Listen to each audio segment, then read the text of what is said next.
The folding screen had 4 panels of black lacquer, and the Duke of Ashfern stood frozen behind it. In the East Library of Ashfern House, 3 women laughed over porcelain cups. Lady Philippa leaned toward her sister and murmured in French that Julian had bought the girl along with the old clergyman's debt. Lady Augusta smiled behind her fan. Lady Marguerite Holloway poured more tea. Across the room, in a plain gray muslin dress with a faded blue ribbon at the waist, sat the woman they were speaking of.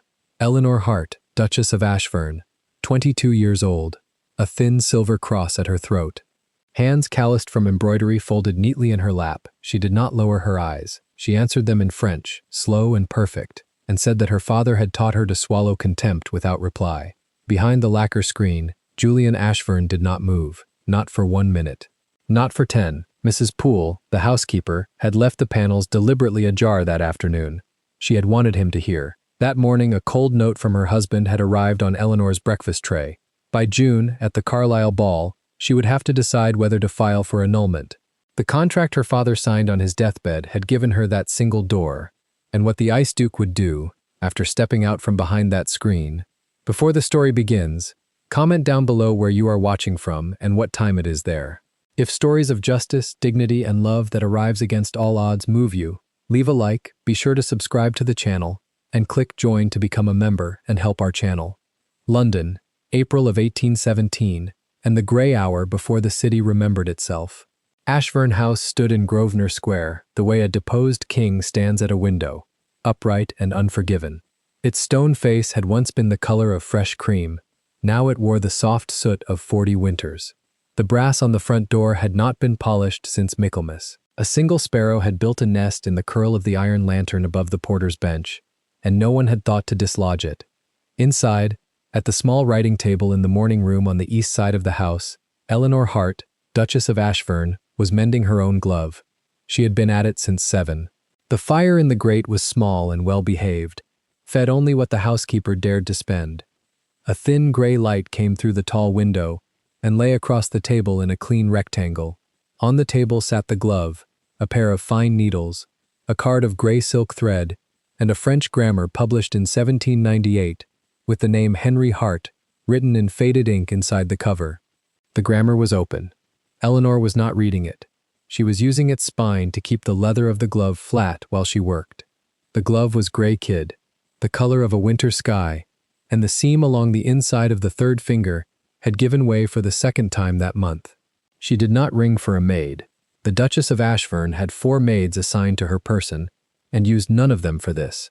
To call one in would mean watching the girl's eyes travel to the worn cuff, to the darned elbow of her gown, to the sleeve of gray muslin that had once been white.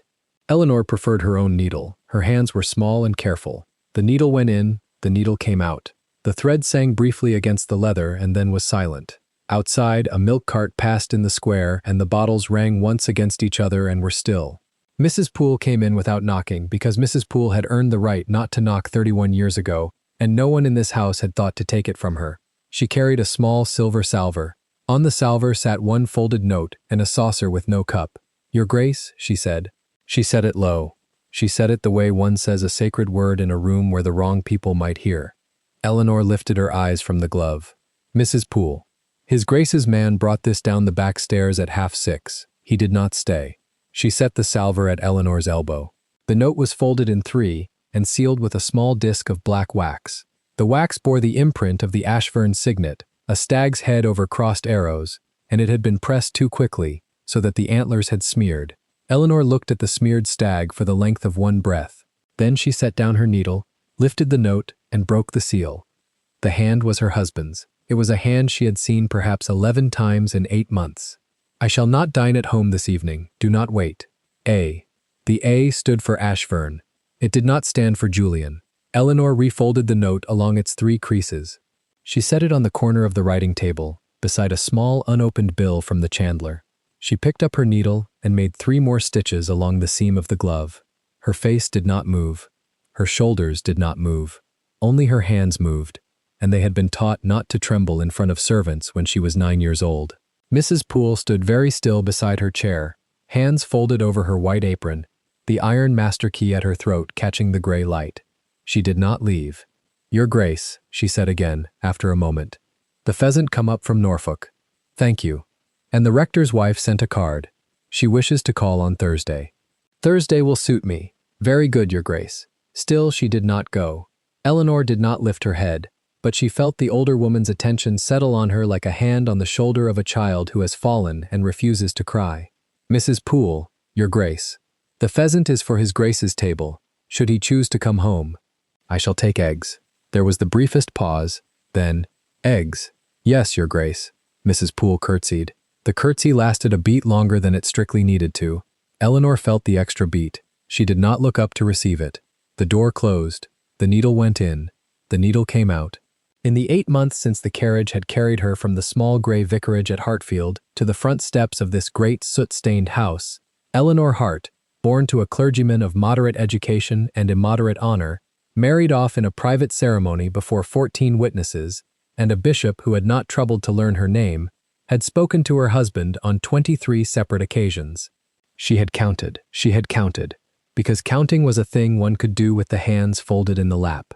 Of those 23 occasions, 11 had been at the breakfast table on Sundays, where he sat at the head and read his post and rose without speaking when the clock struck the hour. 6 had been on the stairs, where he had stood aside to let her pass and said, "Madam," with a small inclination of the head. 3 had been in the carriage going to or from the small parish church at the corner of South Audley Street. 2 had been in the doorway of the library, where he had looked up from a book, registered who she was, and looked down again. 1 had been at her wedding. She thought of that one quite seldom now. There had been rain on the windows of the chapel, and her father, already so thin that his cassock had hung on him like a flag, had placed her hand inside the Duke's gloved one and whispered to her, beneath the organ, "Protected, Eleanor, not sold." She had nodded. She had not understood. She had been 19 years and 3 months old. She was 22 now. The seam of the glove was finished. She bit off the thread and laid the glove flat beside its mate, and folded her hands in her lap. Then she rose and went to the window. The square was waking. A nursemaid in a brown bonnet was leading 2 small children along the railing of the central garden. A man in a dark coat was reading a newspaper as he walked, which struck Eleanor as a particular sort of London magic, that a man could trust his own feet to find their way while his mind was elsewhere. She watched him until he turned the corner by Lord Beresford's house and was gone. She did not weep. She had not wept since the morning her father was buried in the small churchyard at Hartfield 16 months ago, come Tuesday, and she had taught herself, between the lych gate and the hall door, that weeping was a thing one did in private or not at all. She had elected not at all. There was, however, a particular pressure behind her sternum. It had taken up residence there in the week of her wedding and had not left. It did not hurt exactly. It only reminded her, every morning, that the body knew certain things the mind refused to put into sentences. The mind, this morning, was putting them into sentences anyway. She was thinking of her father's letter, not the one in which he had given his consent to the marriage, which had been brief and formal and lay in the bottom of her traveling case wrapped in tissue. The other one, the one he had pressed into her hand the night before he died. Protected, my Eleanor, not sold. Remember that. There is a clause. Read what Blakely brings you. You are not without recourse. She had read the document Mr. Blakely had brought her, 4 days after the funeral, in the dim parlor at Hartfield, with the rain still beating at the windows. She had read it twice. She had folded it. She had asked Mr. Blakely if he was certain. He had said very quietly, "Quite certain, Miss Hart." "Your Grace, quite certain." The clause was plain. If the Duke of Ashfern did not present her publicly as his wife, in society, within 12 calendar months of the ceremony, she might petition for annulment of her own free will, retain her father's modest property at Hartfield, and walk away with her name intact. 12 months. The ceremony had been in June. Eleanor had until the Carlisles' midsummer ball, 8 weeks hence, to decide whether she would speak the word that ended this marriage, or whether she would let the clause die quietly at midnight, on the night of the ball, and remain the wife of a man who passed her on the stairs and said, "Madam." She had not decided. She had told herself 8 months running that she would decide tomorrow. Tomorrow had become a place she visited and never reached. She turned from the window. On the small table beside the door stood a vase of yesterday's narcissi, already drooping. She lifted the vase, carried it out into the corridor, and set it on the long oak chest where the housemaid would find it. There were small economies one made because one did not wish to ask for things. The corridor was cold. Ashfern House had 36 fireplaces, and on any given day perhaps 8 were lit. Her own bedchamber, on the second floor, 3 doors down from the chambers her husband never used, was not among the 8. She had asked, in her second week, whether a fire might be kindled there at night. The footman had looked at the under-butler. The under-butler had looked at the butler. The butler had said, "I shall inquire of his Grace's man, your Grace." No fire had ever appeared. She had not asked again. She returned to the morning room, sat down at the writing table, drew towards her a half-finished letter to her cousin Margaret in Bath, and dipped her pen. She wrote 5 lines about the weather and a 6th about a sermon she had heard at St. George's. She did not write about the note folded on the corner of the table. She did not write about the clause. She did not write about the seam of the glove. Margaret was a kind woman with a good heart and 4 children under the age of 7, and Eleanor had long ago decided that the right gift to give Margaret was the gift of a cousin who was perfectly well. She blotted the page. She folded it. She set it aside to be sealed and sent down with the afternoon's post, and then, because the morning was still hers and would not be hers for very much longer, she rose and walked the length of the morning room and back. The room held 7 pieces of furniture, and 4 of them were hers. The small writing table had come up from Hartfield in the wagon with her traveling case. The footstool by the fire had been her mother's. The little inlaid workbox on the side table had been a christening gift from her godmother, who had died of a fever the winter Eleanor was 11. The 4th piece was a small framed sampler over the mantel, which she had stitched at the age of 9, and which read, in slightly uneven cross-stitch, "The Lord is my shepherd." She had not asked for any of these things to be brought up to her. Mrs. Poole had had them carried in, one by one, in the second week of her residence, without comment. Eleanor had said only, "Thank you, Mrs. Poole," and Mrs. Poole had said only, "Your Grace," and they had spoken of nothing else. She paused now at the chimney-piece. She straightened the sampler half a degree. She crossed to the bookshelf in the alcove, which held perhaps 40 volumes, of which 36 were her father's. She drew out a slim gray book at random. It was a copy of Cowper's poems, with her father's name on the flyleaf and a pressed violet between pages 34 and 35. The violet had come from the lawn at Hartfield in May of the year she was 12. She turned the page and looked at it for the length of one breath. Then she closed the book and put it back. There was, she thought, a particular shape one's life took when one had been a beloved only daughter in a small house and was now an unbeloved wife in a great one. The shape was that of a coat several sizes too large, which one had been told to grow into, and which one had instead learned to walk inside without tripping over the hem. She rang the bell. A young footman in dark green livery came up, the seam under his right arm letting go quietly because no one's wages had been raised in 3 years and the tailor was owed money. He bowed. "Your Grace." "Has his Grace's man left any further word for me?" "No, Your Grace." "Has Mr. Blakely's clerk called this morning?" "No, Your Grace." "Very well. Thank you, Henry." The footman bowed again. The footman's name was in fact Andrew, but he had given up correcting her predecessor, the Duke's mother, 20 years ago, and Eleanor, who had been told on her first day that the footman was called Henry, had not yet been told otherwise. He went out. She did not yet know him well enough to read his face, but she had seen, in the way his eyes had moved very briefly to the unopened bill on the corner of the writing table, that he had read hers. She sat down again. She picked up the second glove, which had a small fray at the wrist she had not yet attended to. She threaded a fresh length of gray silk through the needle and bent her head and began. Somewhere on the floor above her, a door opened and closed. She did not look up. The Duke of Ashfern had 4 bedchambers and used none of them in any predictable order, and she had taught herself, in the 8 months of her residence, not to lift her head at the sound of a door. She had just finished the seam and bitten off the thread when the door opened again, and Mrs. Poole, who had been there twice already this morning and never showed her face 3 times in 1 hour without reason, came in carrying a folded card on the salver.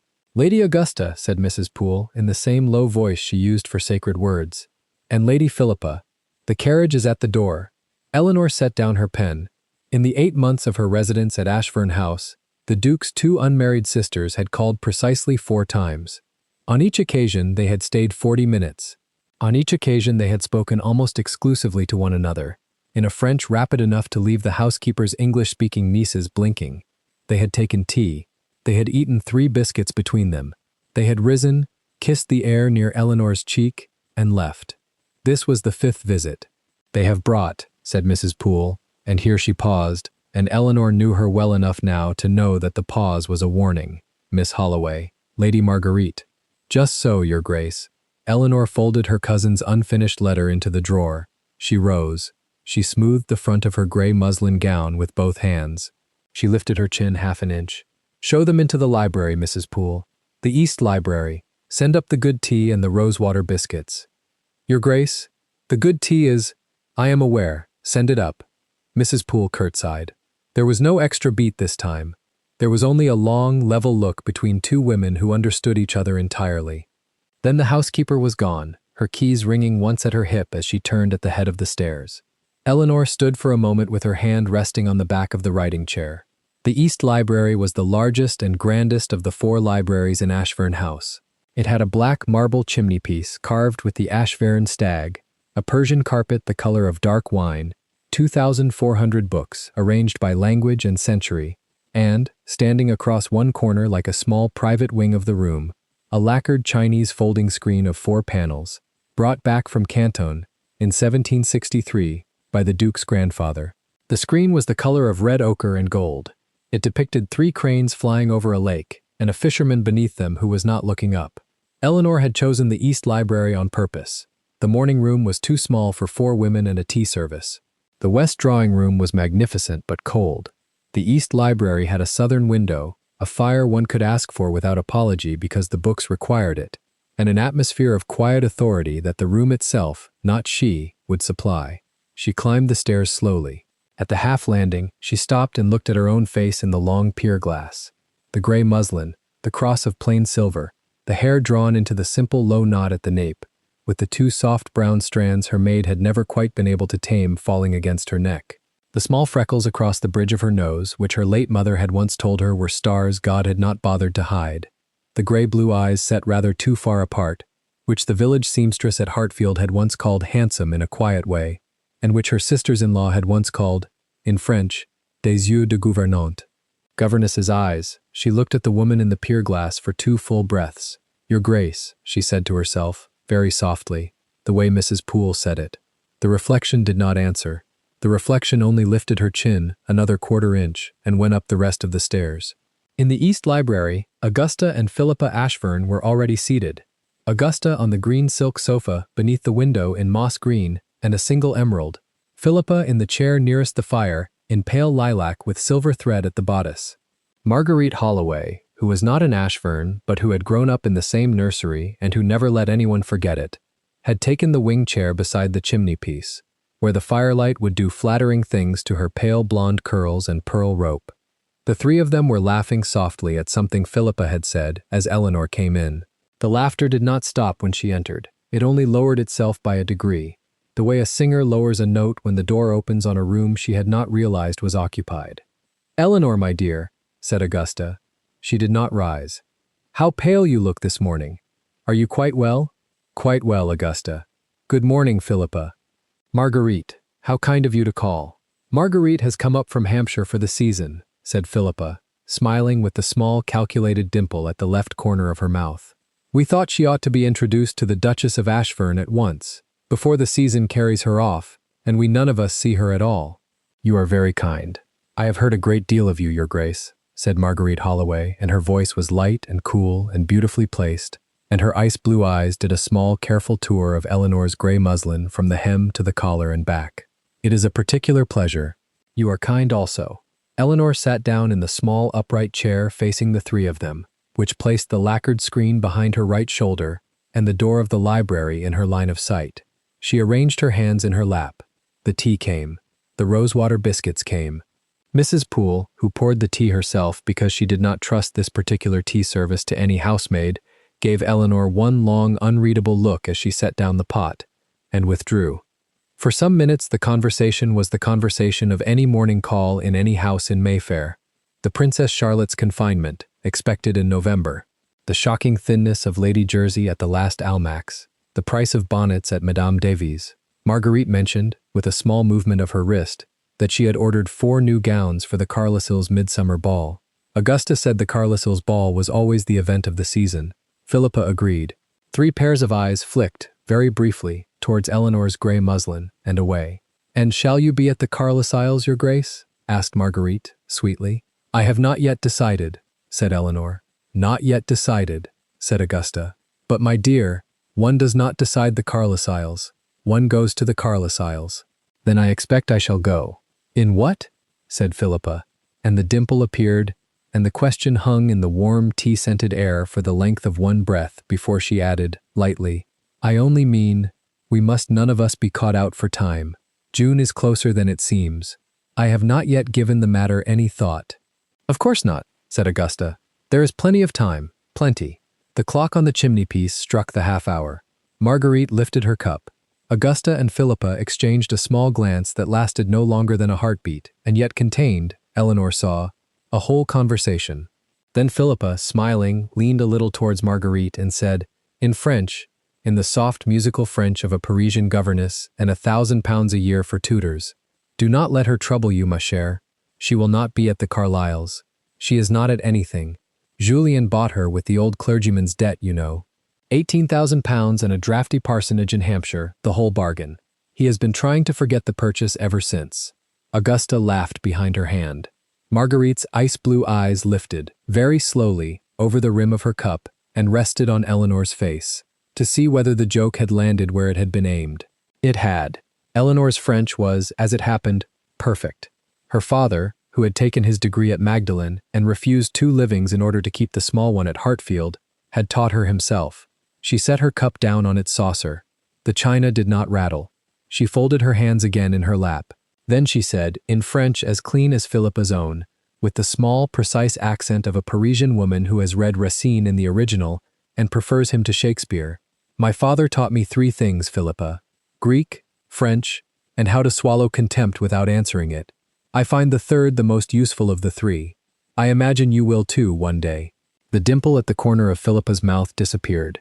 Augusta's laugh, which had still been hanging in the air, stopped as though a hand had been laid across her throat.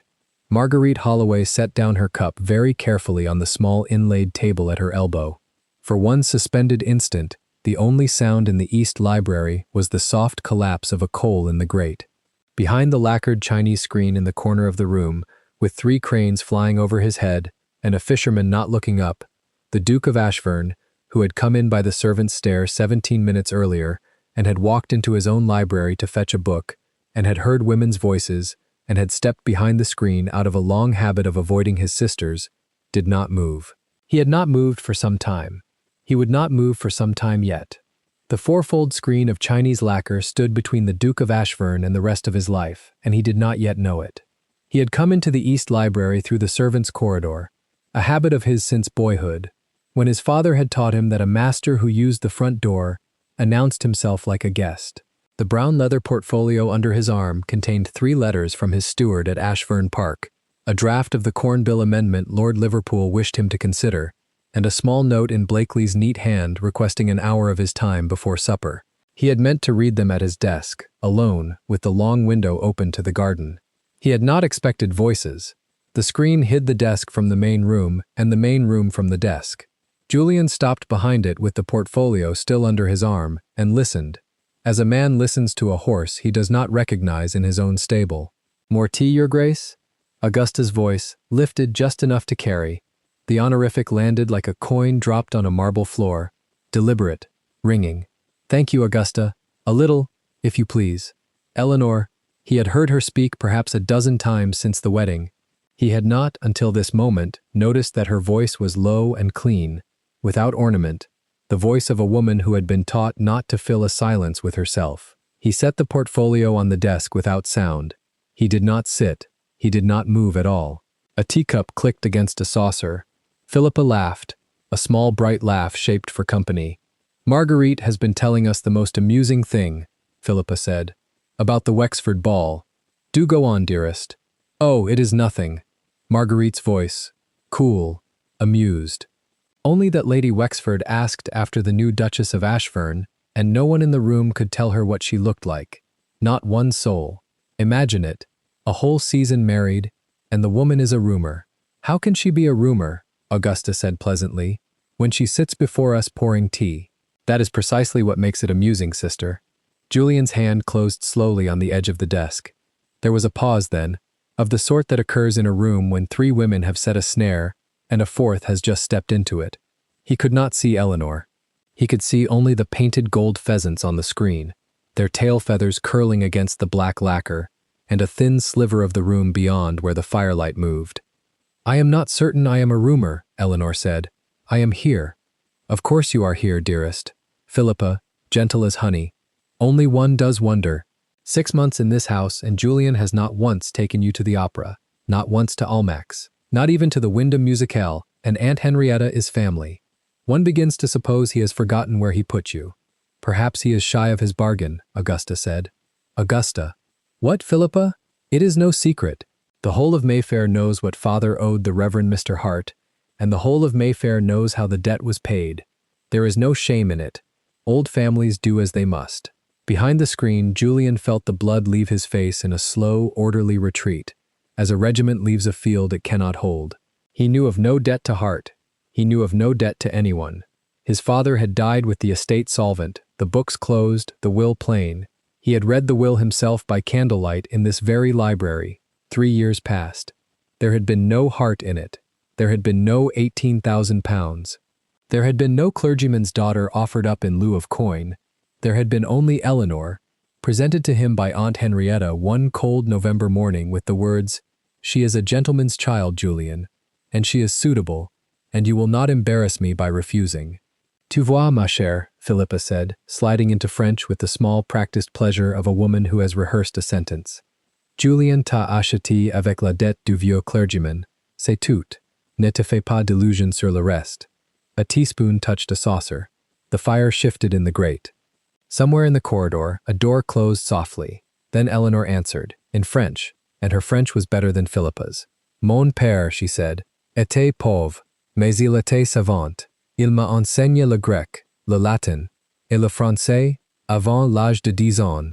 Il m'a aussi enseigné, mesdames, à avaler le mépris sans répondre. C'est une leçon que je trouve fort utile dans cette maison. There was a silence. It was not the silence of women who have been bested. It was the smaller, uglier silence of women who have been understood in a tongue they thought safe. Augusta recovered first. She laughed, a thin, polite sound. How charmingly schooled you are. My father was a charming schoolmaster. And what did he teach you? Marguerite said softly. About marrying above one's station.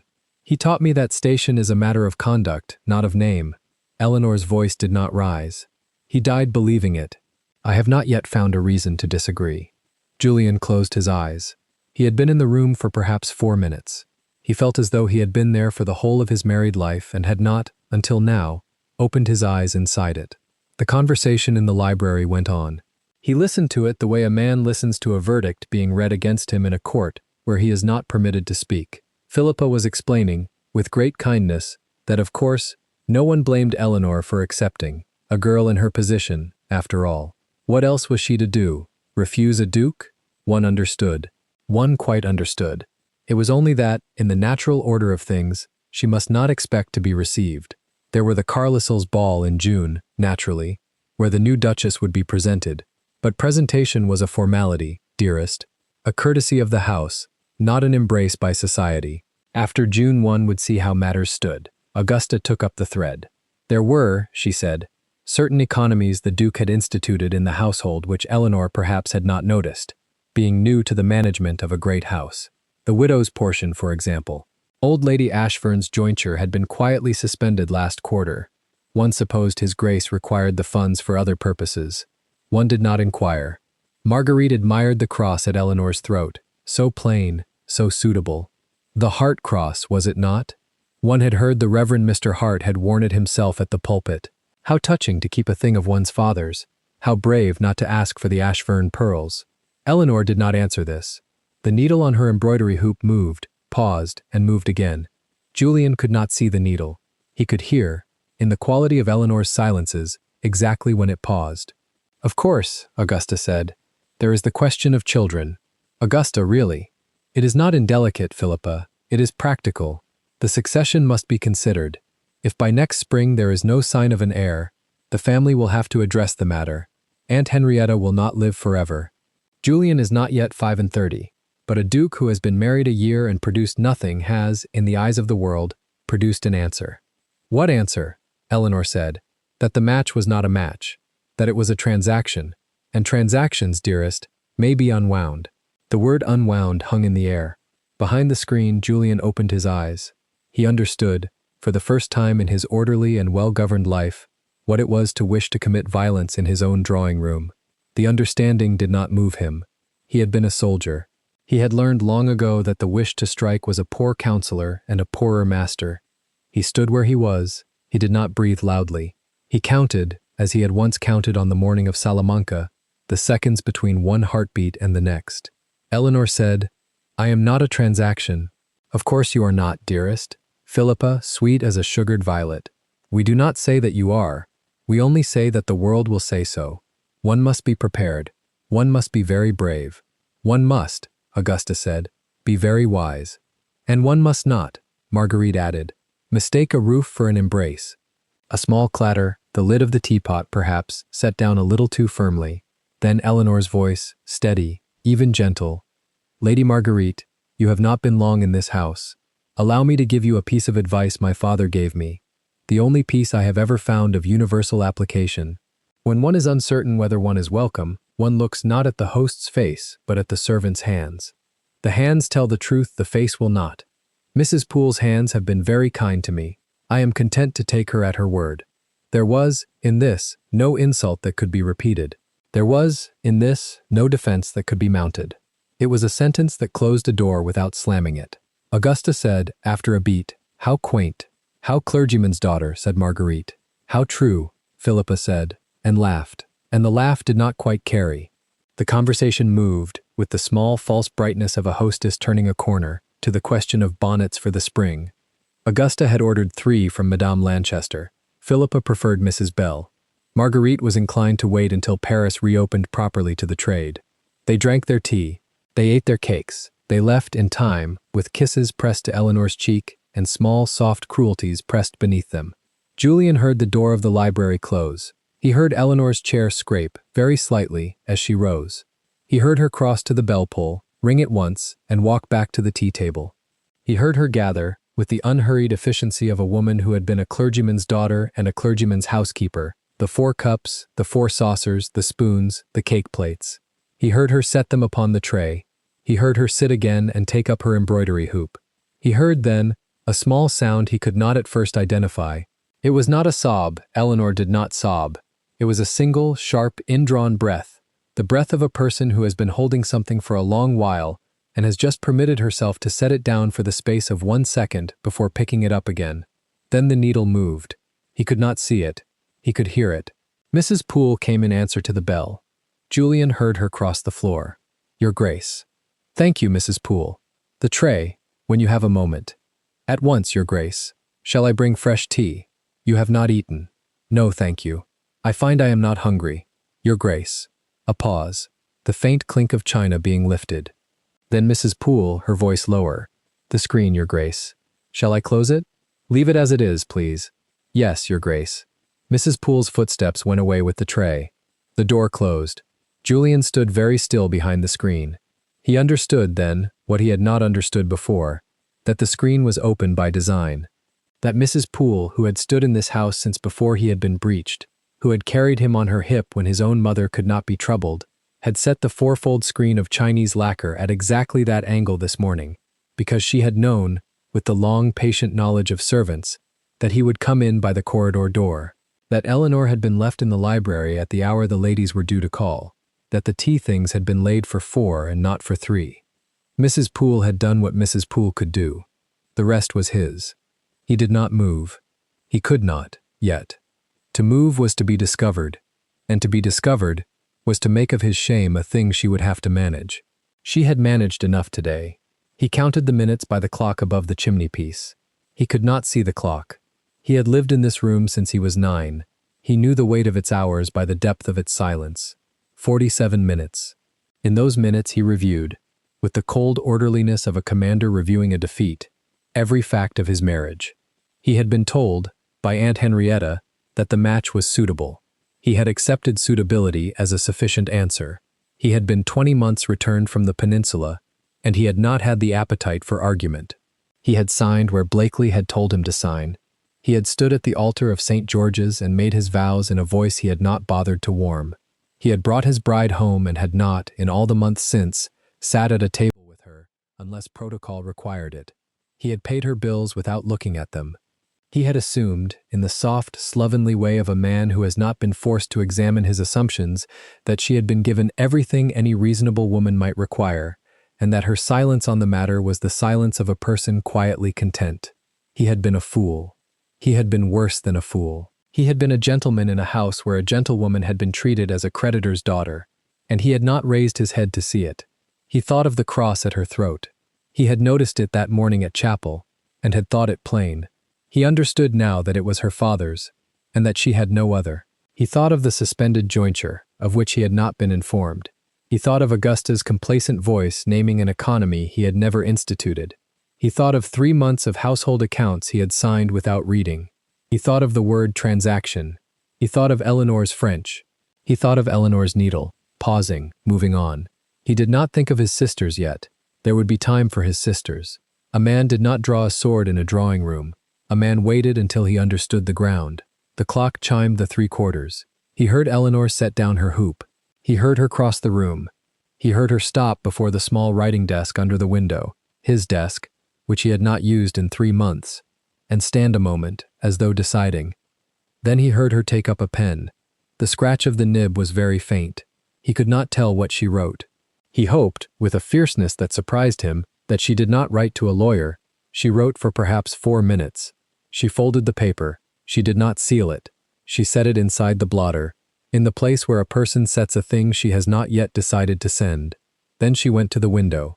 He heard the catch turn. He heard the long sash rise, with the small, reluctant groan of a window that had been kept shut too long. He heard her draw in a breath of the spring afternoon, of London and chimney smoke and the faint green of the garden below, and he heard her hold it. He understood, with no romance about it, that she was deciding whether to live in this house another 4 months or whether to take the carriage to Doctors' Commons in the morning. He could not see her face. He was grateful, for the first time in his life, for the gold pheasants on the lacquer screen. She stood at the window a long time. When she at last turned away, she did not close the sash. She left it open at its full height, as a person leaves a door open who has decided, provisionally, to remain. She crossed to the bell again and rang. Mrs. Poole came. "Your Grace." "Mrs. Poole, I shall dine in my own rooms tonight. A tray only. Something simple." "Yes, Your Grace."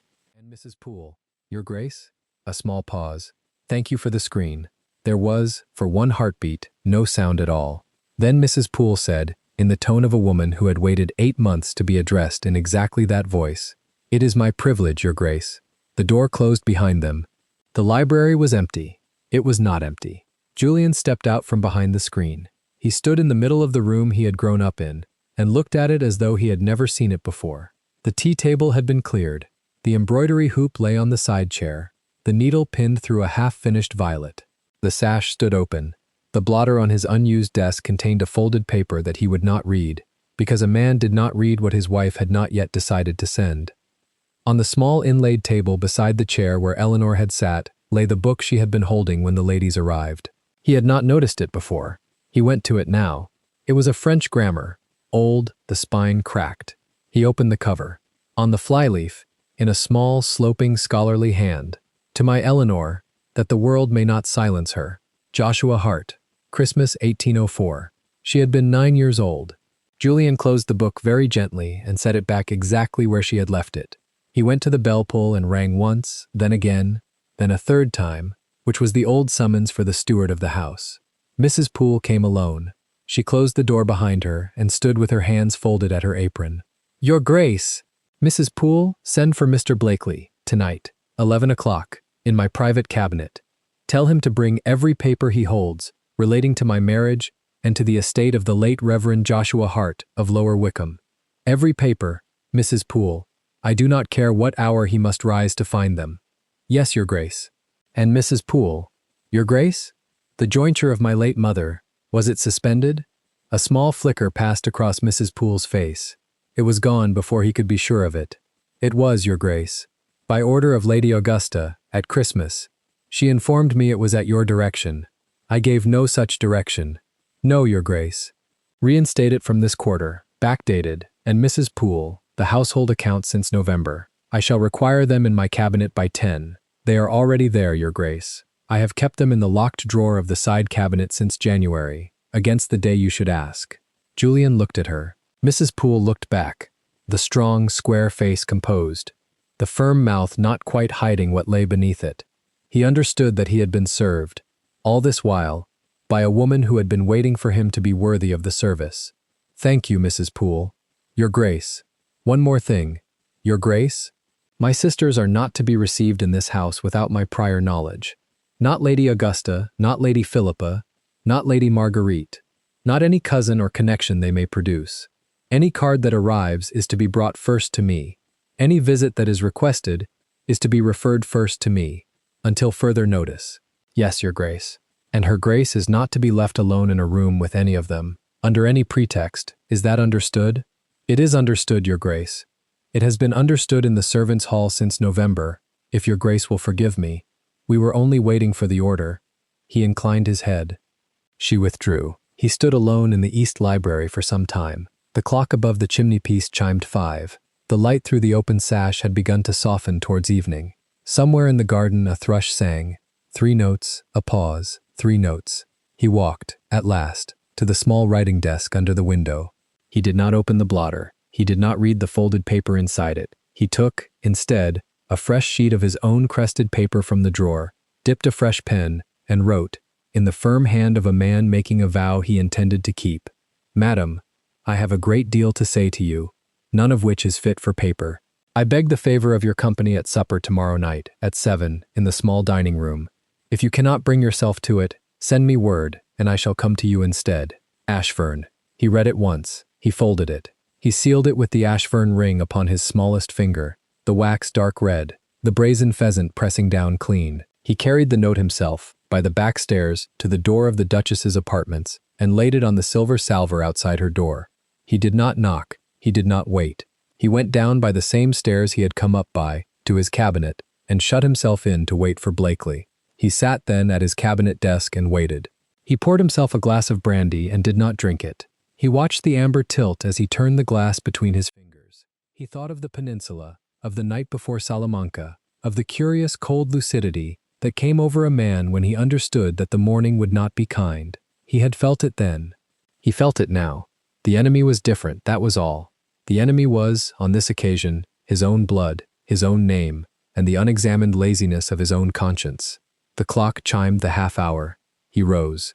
He paced the length of the cabinet and stopped before the long pier glass between the bookcases. He saw a tall man in black, the cravat still trim, the cicatrice at the jaw still pale. He saw a stranger he had not previously met.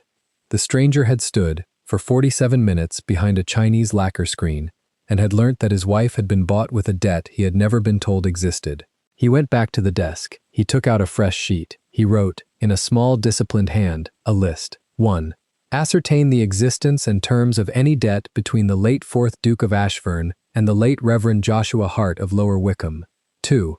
Ascertain the exact terms of the marriage settlement signed in November last. In particular, any clause concerning dower, jointure, allowance, or the conditions under which the marriage might be set aside. 3. Ascertain the present state of the Duchess's personal account, if she had been provided one. He suspected, with a small sick certainty, that she had not. 4.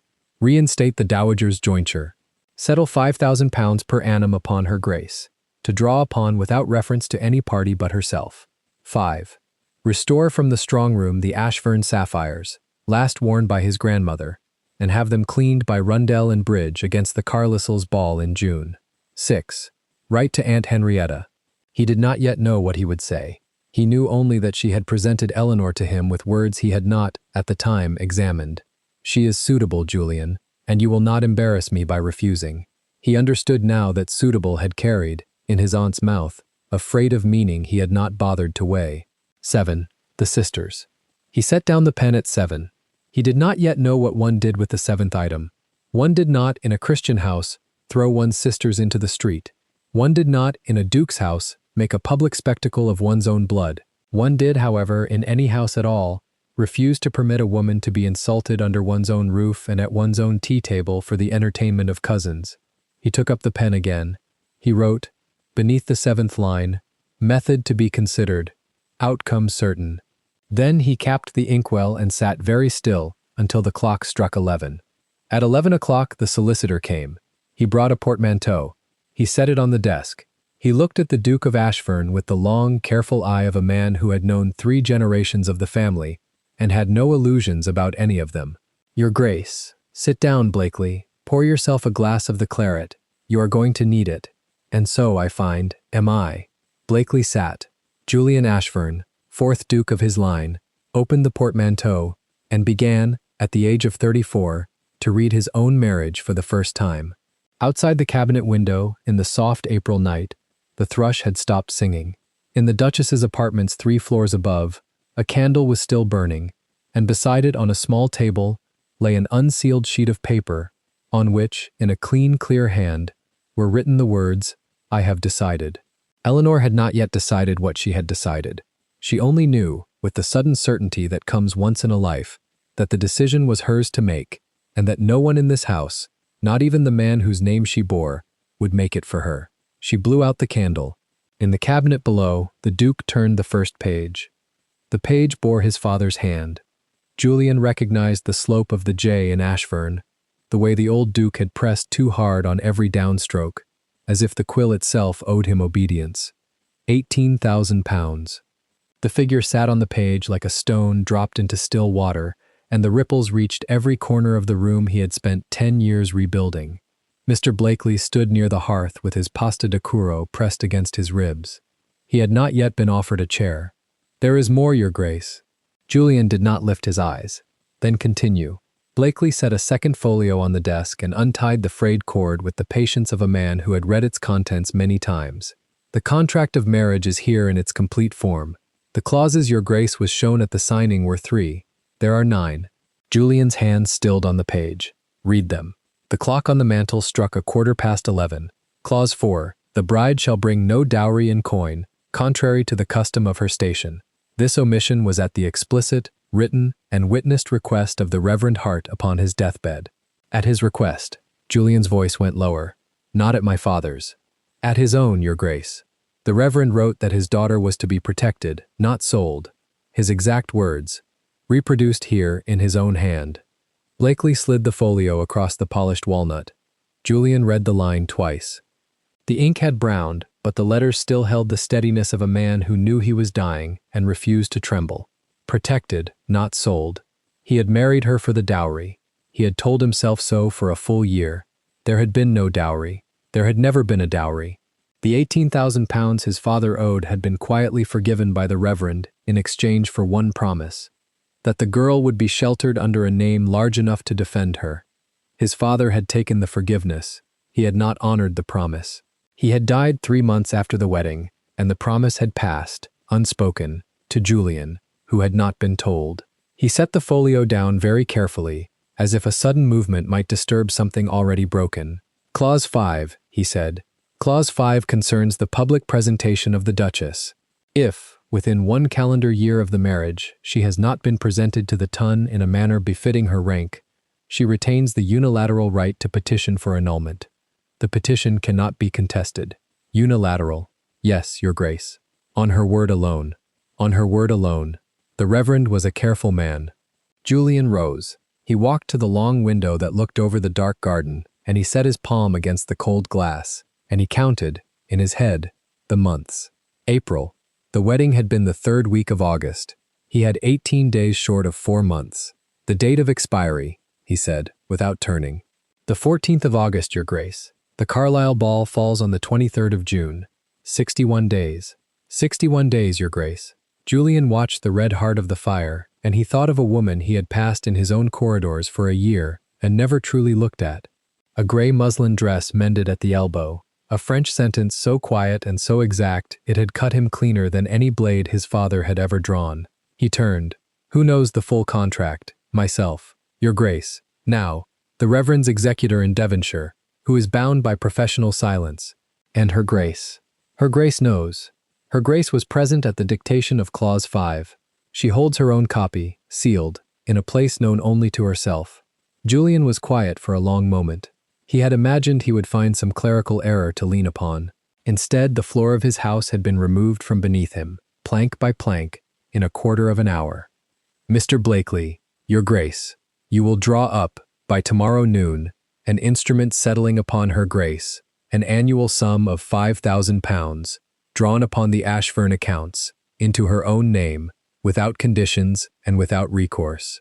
Blakely's pen was already moving on a small tablet he had produced from inside his coat. You will also have the Ashfern Purserie of sapphires brought up from the vault at Coots and delivered to Mrs. Poole by Friday week. The pieces are to be cleaned and reset where the settings have loosened. The bill is mine. Yes, Your Grace. And you will say nothing of this conversation to anyone in this house. Not to my sisters, not to my aunt, not to my Duchess. The pen paused. Your Grace, in matters of settlement, the lady's consent is customarily, not yet. Blakely inclined his head. As you wish, Your Grace. Julian dismissed him with a small motion of 2 fingers, and Blakely gathered his folios and bowed and was gone, and the door closed behind him with the soft click of a key that had decided which side it stood on. Julian sat down. He picked up the Reverend Hart's letter again. He read the line a 3rd time, and then he laid it flat upon the desk and pressed it smooth with the heel of his hand, as if he could press an apology through the paper to a man who had been dead a year and a half and could no longer hear one. He did not go to bed. Mrs. Poole, passing the gabinette door at 4, saw the strip of candlelight beneath it and did not knock. Upstairs, in the east wing, Eleanor was awake also. She had not been told why.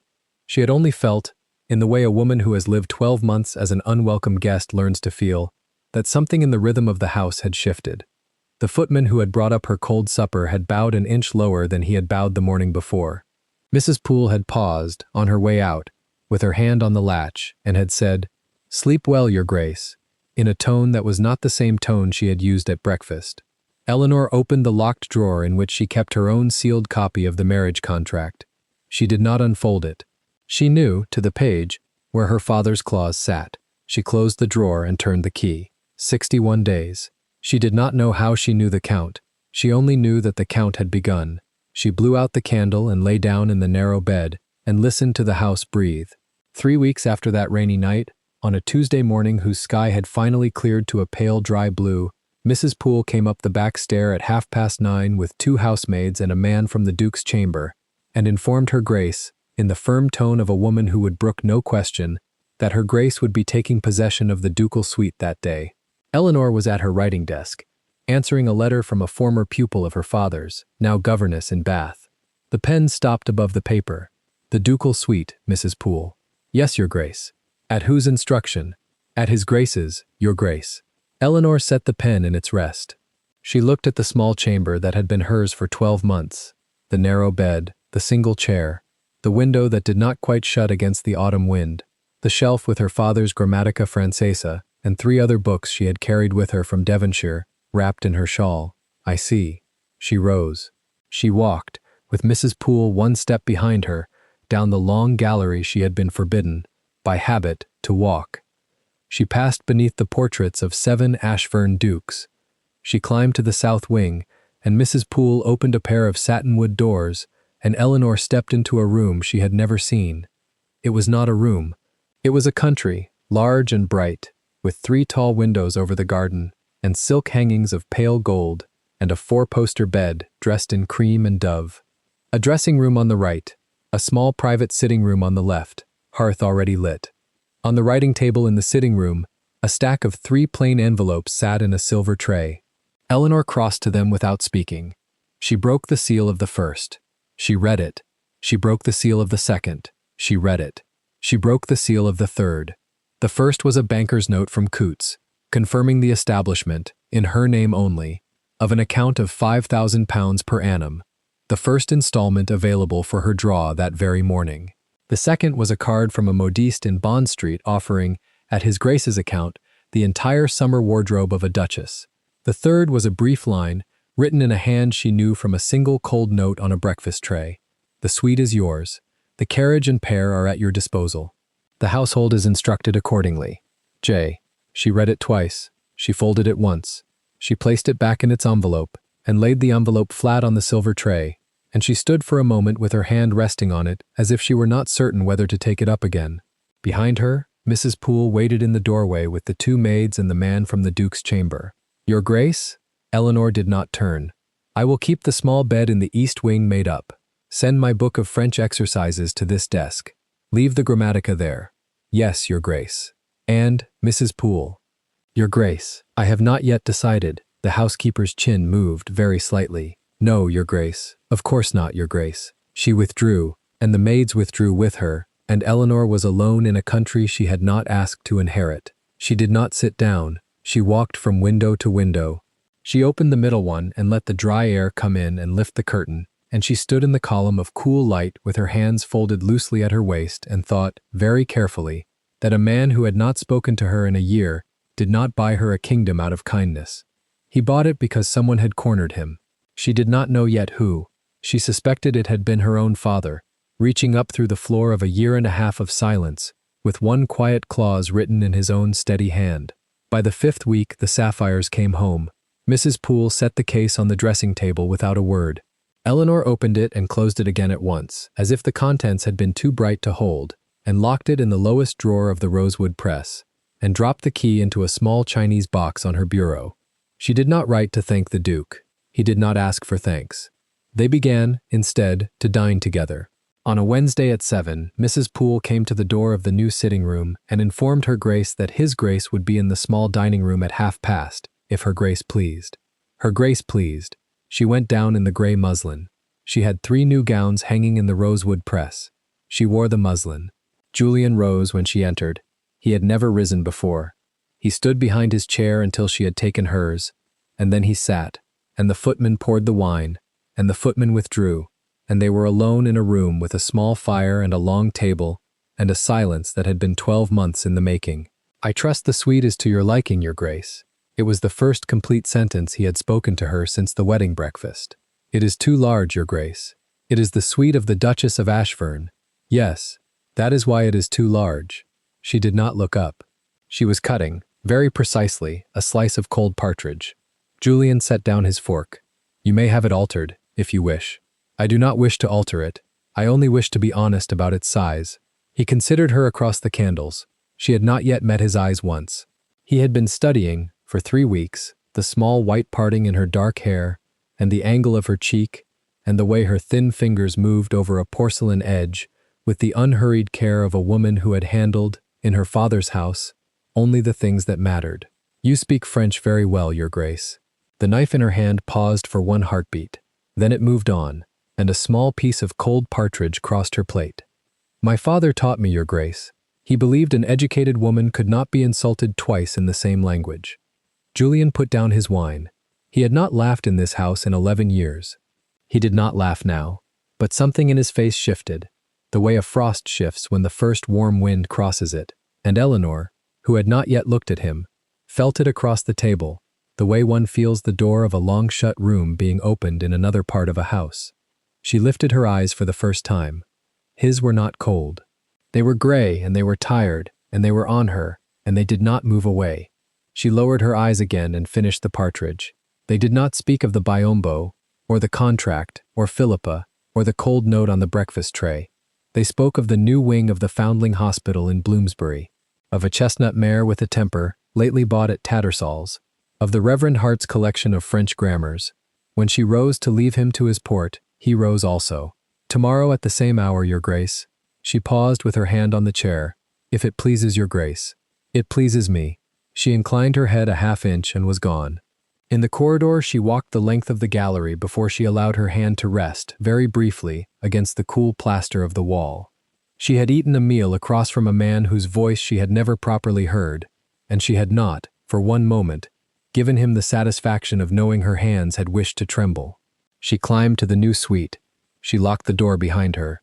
She thought, with her father's careful detachment, that the Duke of Ashfern was not the man the rest of his house had built him to be, which was, in some ways, more dangerous than if he had been.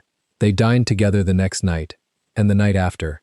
By the end of the 5th week he had not missed a single dinner, and the household, which noticed everything and said nothing, began to set the small dining room each evening as a matter of course, and Mrs. Poole, who had supervised the seating of 3 generations of Ashburns, placed Eleanor's chair, for the first time, at the foot of the table opposite the Duke. Eleanor took to riding in the mornings. The chestnut mare was brought round at 7, and a groom rode behind her at a respectful distance, and she crossed Hyde Park in the early light. She sat the mare with the quiet seat of a clergyman's daughter who had broken her father's pony at 11. Julian saw her, twice, from the window of the gabinette. He did not mention it. He began to send books up, not gifts, loans, marked on the flyleaf with a small J, Madame de Sévigné's letters, a new translation of Plutarch, a pamphlet on the Foundling Hospital reforms. She read them all. She returned them. She made no comment. He found, one morning, slipped between the pages of the Madame de Sévigné, a small folded sheet in her hand, a single sentence in French. It was a correction of a translator's footnote on page 142.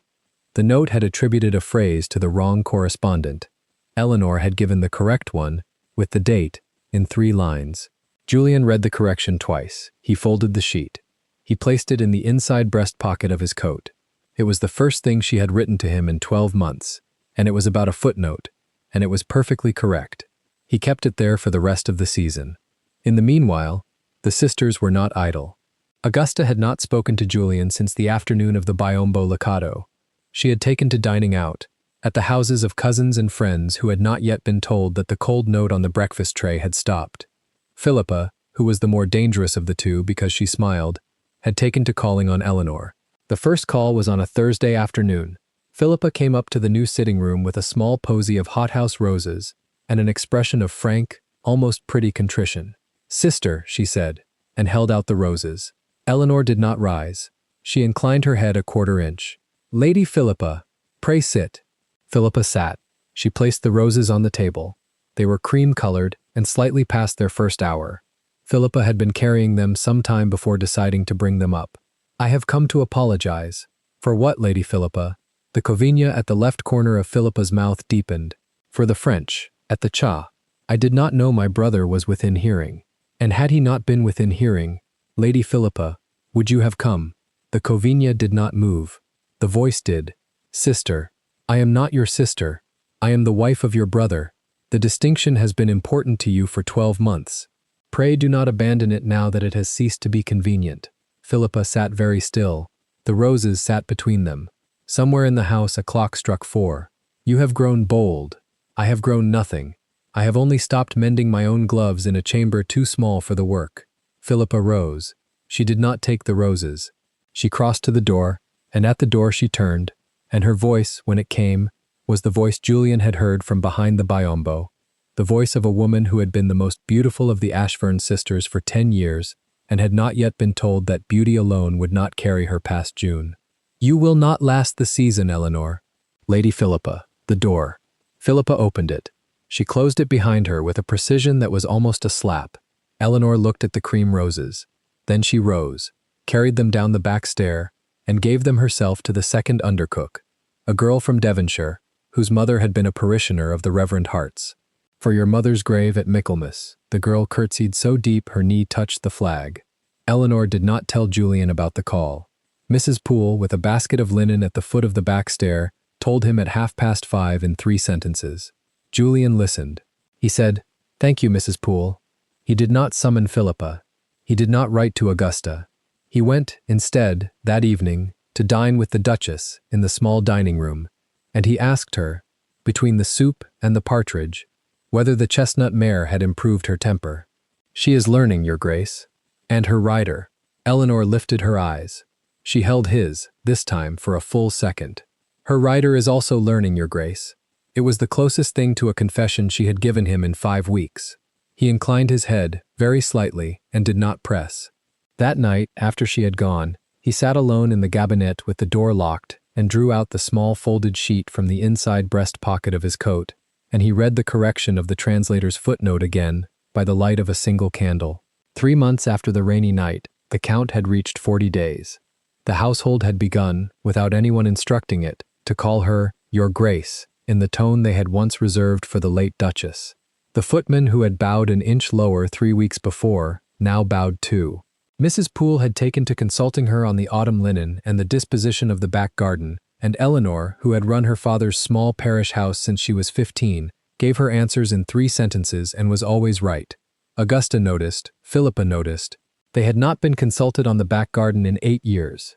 On a Friday, Augusta announced she would be removing to a friend's house in Richmond for a fortnight. She returned on the 3rd day, in a closed carriage, with a small leather-bound livre rezao under her arm. She did not take it to Julian. She took it to Mr. Blakely. The solicitor received her in his chambers in Lincoln's Inn at 4 in the afternoon. Augusta sat in the chair Blakely had not offered, and she laid the livre rezao on his desk, and she opened it to a page near the middle, and she pointed, with a long white finger, to a line of figures in a hand that was not her own. Her Grace, she said, has been drawing upon the household accounts in excess of her allowance. The entries are here, in her own hand. I bring this to the attention of the family solicitor, not to my brother, because I do not wish to distress him. Blakely adjusted his small oculos pequeños redondos. He looked at the entries for a long moment. He turned the page. He turned another. He turned 3 more. He closed the book. He set both hands flat upon its cover. Lady Augusta, Mr. Blakely, I have been the solicitor of the House of Ashfern for 26 years. I drew up your settlement at your majority. I have, in my files in the next room, 11 letters in your own hand, signed by you, dated and witnessed. The color did not leave Augusta's face. It only became a shade more even. I do not see your point, Mr. Blakely. My point, Lady Augusta, is that the hand in this livre rezao is your own. The slope of the D, the curl of the lower G, the pressure at the end of the Y. It is unmistakable to a man who has read your hand for 2 decades. You have copied your sister-in-law's signature, with great care at the foot of 3 entries. The body of the entries is yours. Augusta sat very still. The Leque de Marfim in her left hand did not move. I bring this evidence in good faith. You bring it, Lady Augusta, in an attempt to construct grounds for the annulment of your brother's marriage on the score of his wife's dishonor. The clause you are reaching for is Clause 7. It is not available to you. It is available only to His Grace, and only upon proof. And the proof you have brought me is proof of your own forgery, not of Her Grace's dishonesty. He rose. He took up the livre rezao. He placed it under his arm. I shall be calling upon His Grace this evening, Lady Augusta. You will, I am sure, wish to be present. Augusta did not answer. She rose. She left without speaking. She did not order her carriage to Ashfern House. She ordered it to her dressmaker's in Conduit Street, and the dressmaker, who had served the Ashfern ladies for 9 years, sent a discreet note to Mrs. Poole within the hour. That evening Mr. Blakely was admitted to the Gabinet Privado at 7. He laid the livre rezao on the desk. He laid 11 of Augusta's old letters beside it. He opened both to the relevant pages, and he stood back, and he said nothing. Julian read for a quarter of an hour. He did not speak. When he had finished, he closed the livre rezao, and he closed the letters, and he placed his hand flat upon both. Mr. Blakely, Your Grace, you will say nothing of this for 1 week. Your Grace? 1 week. By that day I will require the original of Clause 7, the original of Clause 5, my father's letter to the Reverend's letter to me, and the 11 samples of Lady Augusta's hand, bound together with the livre rezao, in a single folio. You will deliver them by your own hand to this room at 9 in the morning. We shall be 6. My Aunt Henrietta, yourself, my 2 sisters, Her Grace, and I. Blakely inclined his head. Yes, Your Grace. And one further instruction. Your Grace, you will write tonight to Lady Henrietta in Bath and beg her, in my name, to come to London by Friday. The matter is the presentation of my Duchess. She will understand. Blakely's pen was already moving on his small tablet. Yes, Your Grace. He went. The door closed.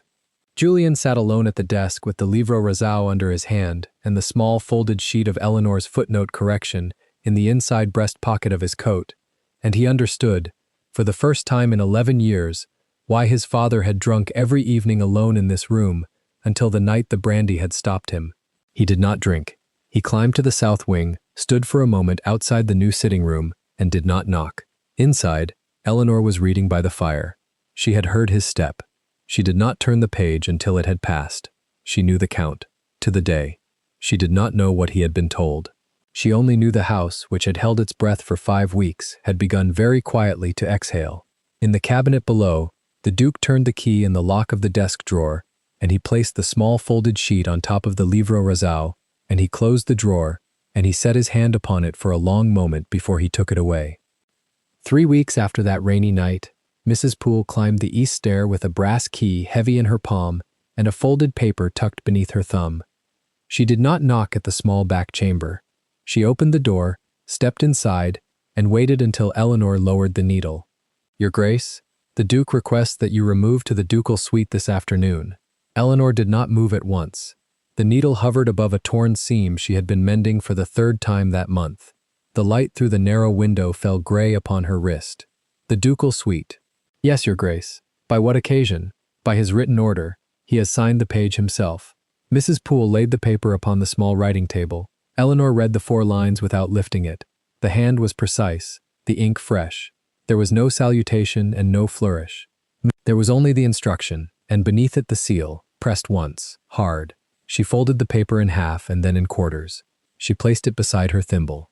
"Has he given a reason?" "He has not, Your Grace. He has given a time, 3 o'clock. The clock on the mantel had only one good chime left in it. It struck 11 now, weakly, and Eleanor counted the strokes as though she were measuring something else. "Very well." Mrs. Poole's eyes held hers a moment longer than service permitted. There was the same small, deliberate look the older woman had worn the day she left the lacquered screen ajar. Eleanor did not ask. Mrs. Poole did not say. The door closed, and the corridor beyond it kept the soft, definite sound of a key turning in a lock that would not be used again. Eleanor took up the needle. She finished the seam. Then she set the needle down, washed her hands, and began, alone, to pack. She had little to pack: the gray muslin dress upon the chair, the brown wool shawl, the straw bonnet with the faded brown ribbon, the French grammar, dated 1798, that she had carried out of her father's house like a relic, the small ivory cross her mother had pressed into her hand at 7 years old, a bundle of letters tied in black tape, a second pair of mended gloves. There was no jewel box. There was no perfume. She folded each item with the patience of a woman who had learnt that hurry betrays one. She tied the bundle in the brown shawl. She tied a knot a sailor would have approved of, and she carried the bundle herself down the back stair at 2:45, because she would not give a footman the satisfaction of weighing her life. The ducal suite occupied the south wing. Eleanor had passed its doors twice in 8 months and had never been within. Mrs. Poole stood outside it now with 2 housemaids, a footman, and the steward, all in line, all silent. The door was open. Eleanor stopped on the threshold. The room was very large. The ceiling lifted into painted plaster, pale blue with a faint pattern of laurel. 2 long windows faced south over the garden. The bed was hung with cream silk embroidered in silver leaf, and the coverlet had been turned back. There was a writing desk of rosewood. There was a tall standing glass framed in gilt. There were 3 traveling trunks of new make, polished, brass-bound, set in a neat row at the foot of the bed. Eleanor stood holding her bundle. "Your Grace," said Mrs. Poole quietly, "the trunks are for the wardrobe His Grace has ordered. The modiste is below. She is to attend you at 4. Eleanor said nothing. She walked into the room. She set the bundle on a chair by the window. She untied the knot. She took out the French grammar and laid it upon the writing desk. She took out the ivory cross and laid it beside the grammar. She left the gray dress folded inside the shawl. She turned to Mrs. Poole. "And the modiste's bill? His Grace has settled an account in your name, Your Grace. £5,000, yearly. The papers were signed at Coutts this morning." Eleanor's hand went, without her permission, to the small cross upon the desk. She rested 2 fingers upon it. The room was very quiet. Somewhere downstairs a door closed, and the sound came up through the floors as if from another country. "Thank you, Mrs. Poole." "Your Grace." The housemaids entered with hot water. The footman withdrew. Mrs. Poole drew the long curtains back another inch to let in more light, and then she, too, was gone. Eleanor stood at the window. She did not weep. She did not smile. She set both palms flat upon the stone sill and pressed until she could feel the cold of it through her gloves, and she said aloud, "To no one. He is making a wife of me on paper." Then she went to receive the modiste. The modiste was a small, sharp Frenchwoman with a measuring tape over one shoulder and 3 assistants behind her. She did not speak of the cost. She did not glance at the gray muslin folded upon the chair. She unrolled fabrics across the bed. India muslin so fine it floated, Italian silks in dove gray and rose, a length of azure satin, lace from Brussels, ribbons in 12 shades. She measured Eleanor in silence and with respect, as if measuring a duchess and not a debt. At the door, on leaving, she paused. His Grace was most particular about one gown, madame. Which gown? The ball gown. Sapphire silk. Silver tulle. He has chosen the color himself. He desires it ready by the 2nd week of June. The Carlyle's ball. He did not say, madame. He said only the date. Eleanor inclined her head. The modiste curtsied, deeply, and withdrew. When the door closed, Eleanor sat down upon the edge of the great bed and folded her hands in her lap and did not move for a long time. That same afternoon, in the small drawing room at the back of the house, Lady Augusta Ashfern was writing in a ledger. She wrote with the patience of a woman who had practiced.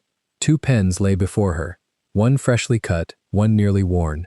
A glass of water stood at her elbow, a small dish of pounced sand. A pot of ink she had thinned herself, by drops, until the color matched a page 9 months old. The ledger was bound in green calf. The first 40 pages bore the household accounts of Ashfern House for the previous year, set down in the steward's hand. The 41st page was where Augusta had begun. She had been at it for 11 days. She had filled 4 pages with entries in a hand that climbed and dipped in imitation of Eleanor's, a hand she had studied through a magnifying glass from 3 letters Eleanor had written to the housekeeper at Ashfern Court. The entries were small thefts. A guinea here for a milliner that did not exist. £3 there for a charity in Cheapside that had no rector. A note in the margin in French, in the same climbing hand, pour mes besoins. Augusta dipped her pen.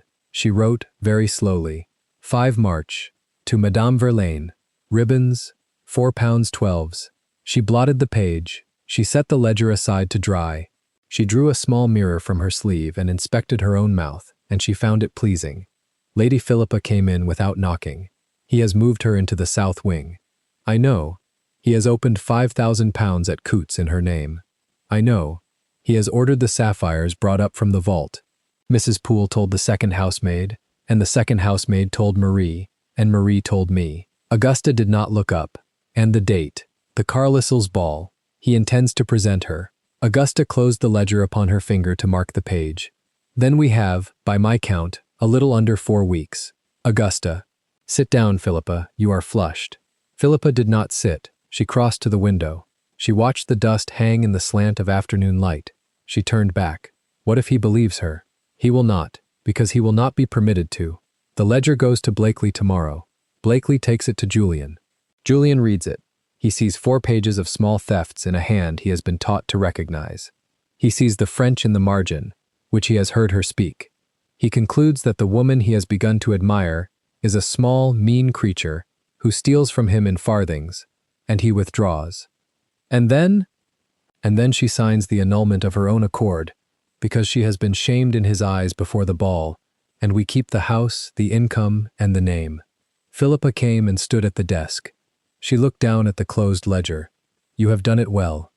I have done it carefully. There is a difference. And if Blakely doubts, Augusta lifted her eyes for the first time. Blakely is a solicitor of 52, with a wife and 4 daughters in Hammersmith, and a salary of £200. He doubts what he is paid to doubt. Mr. Hutchings of Lincoln's Inn will be visiting him tomorrow on the matter of a small annuity for a niece. The annuity will be generous.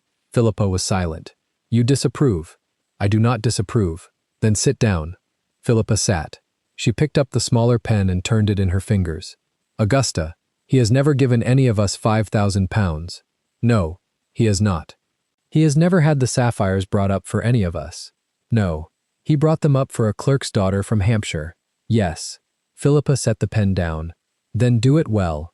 Augusta opened the ledger and dipped her pen and wrote, very slowly, 9 March, to Mr. Hollis. Charitable subscription, £2. She blotted. She closed the book. She set it inside a flat leather case, and she tied the case with a black tape, and she rang for a footman to send for Mr. Blakely in the morning. Down the corridor, in the south wing, Eleanor opened the case upon the mantel for the first time. The parure of the house of Ashfern lay upon black velvet. The color of the sapphires was deep and quiet. The diamonds about them had been newly set. The goldsmith had returned the parure that morning in a flat box with his bill folded inside, and the bill had been paid before she saw it. The tiara was small, the collar was heavy, the earrings would pull at the lobe. She did not lift them. She looked. She closed the case again, and she set her hand upon the lid, and she stood that way for a moment longer than she meant to. There was a tap at the door. Mrs. Poole entered with a tray. Bread, butter, a cup of strong tea, a small pot of honey. You did not come down at noon, Your Grace. I was not hungry. You are very thin, Your Grace. Eleanor turned from the mantel. She regarded the older woman a long moment, and then, for the first time in 8 months under that roof, she smiled. It was not a wide smile, and it did not last, but Mrs. Poole saw it and did not pretend not to. Mrs. Poole, Your Grace, you left the screen ajar. Mrs. Poole set the tray down upon the writing desk beside the French grammar. I did, Your Grace. Why? Because he had been the master of this house for 9 years, Your Grace, and he had never once heard what his sisters said in a room he was not standing in. Eleanor was silent. Mrs. Poole moved the cup a half-inch closer to the chair. Eat the bread, Your Grace. Tomorrow is a long day. She withdrew. Eleanor sat. She ate the bread. She drank the tea. She did not weep and she did not hurry, and when she had finished, she returned the cup to its saucer with the small, exact sound of a woman who had decided, without yet saying so, that she would not, after all, be leaving in June. Mr. Blakely came at 10. He was shown into the small library and offered tea, which he declined, and a chair, which he took. Lady Augusta sat opposite him in a gown of dove silk and an expression of grieved duty. She did not produce the ledger at once. She spoke first of the difficulties of a great house and the burdens of a sister-in-law and the regret with which she had come, at last, to a discovery she could no longer in conscience conceal. Blakely listened with both hands flat upon his knees. She produced the ledger. She opened it to the 41st page. Blakely drew his small round spectacles from his breast pocket and set them upon his nose. He bent forward. He did not touch the page. He read for some minutes. He turned to the 2nd page, and to the 3rd, and to the 4th. He read the French in the margin twice. He sat back. This is a serious matter, Your Ladyship. I am aware. You will permit me to take the volume. I should be obliged, and to consult upon it before I bring it to His Grace. I had assumed you would. Then I shall do so this afternoon. He closed the ledger. He tied the case himself. He bowed and withdrew. He did not consult Mr. Hutchings of Lincoln's Inn. He went directly to his own chambers in Bedford Row, locked the door, drew the curtain, and placed the green calf ledger upon his desk beside 3 letters that he had himself, 12 days earlier, removed from the Duchess's writing case in her former chamber at the request of His Grace, who had wished to verify the hand for an entirely different and quite proper purpose. Blakely laid the 4 pages of the new ledger beside the 3 old letters of the Duchess.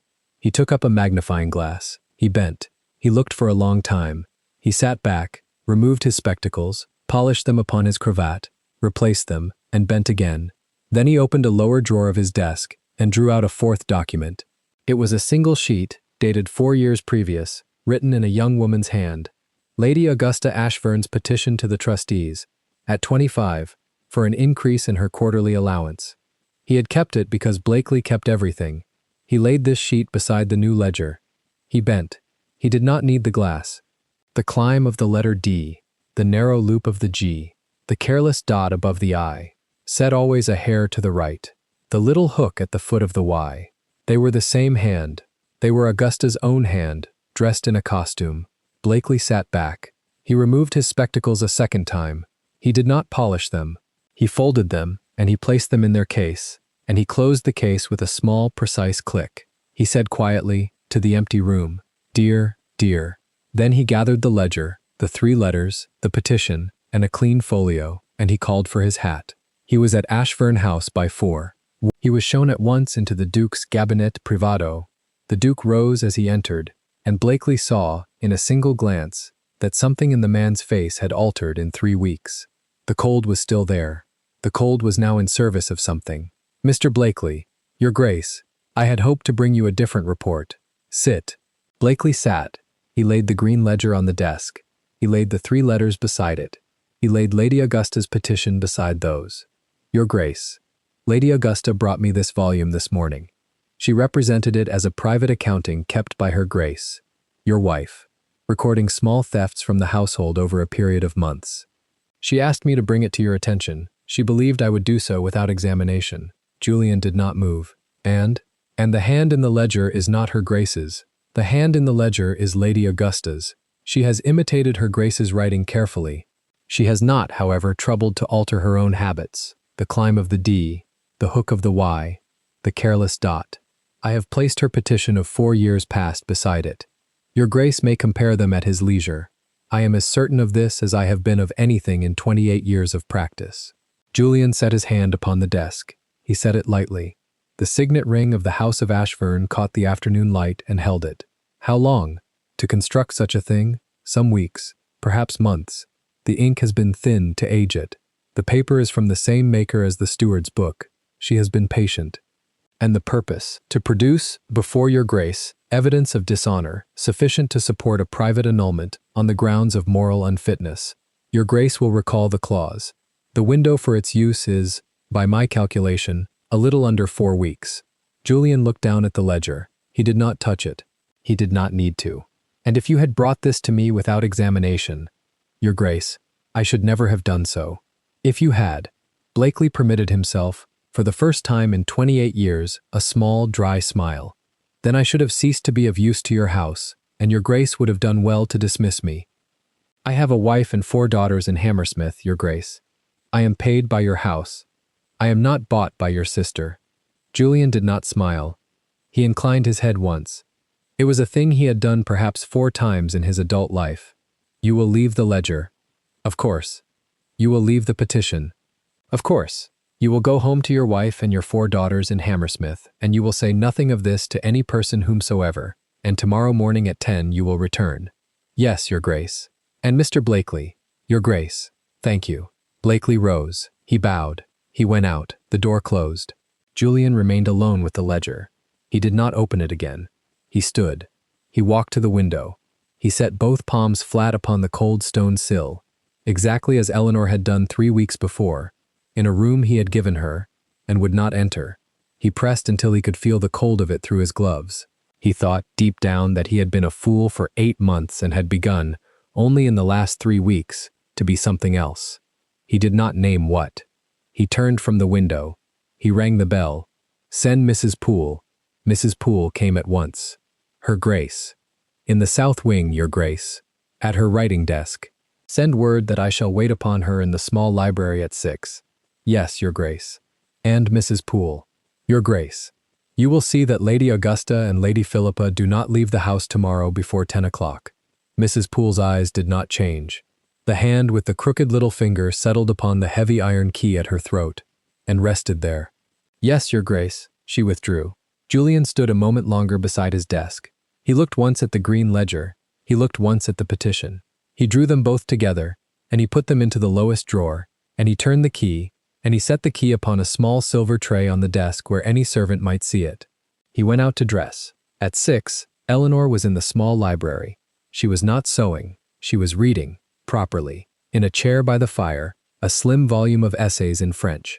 She had on a gown the modiste had sent over that morning, dove-gray silk, simply cut, no lace, no jewels. She wore the ivory cross. She had not yet worn the sapphires which had been brought to her in their case the evening before, and which she had set, unopened, upon the mantel of her new chamber, where they remained. Julian entered. He closed the door himself. He did not sit. I have come to ask a question. She marked her page with a ribbon and closed the book and set it on the small table beside her. She rose, because she had been taught to. He gestured for her to sit again. She sat. Ask. In the 8 weeks before our wedding, did you write to my sister Augusta on any matter? No. Did you write to my sister Philippa? No.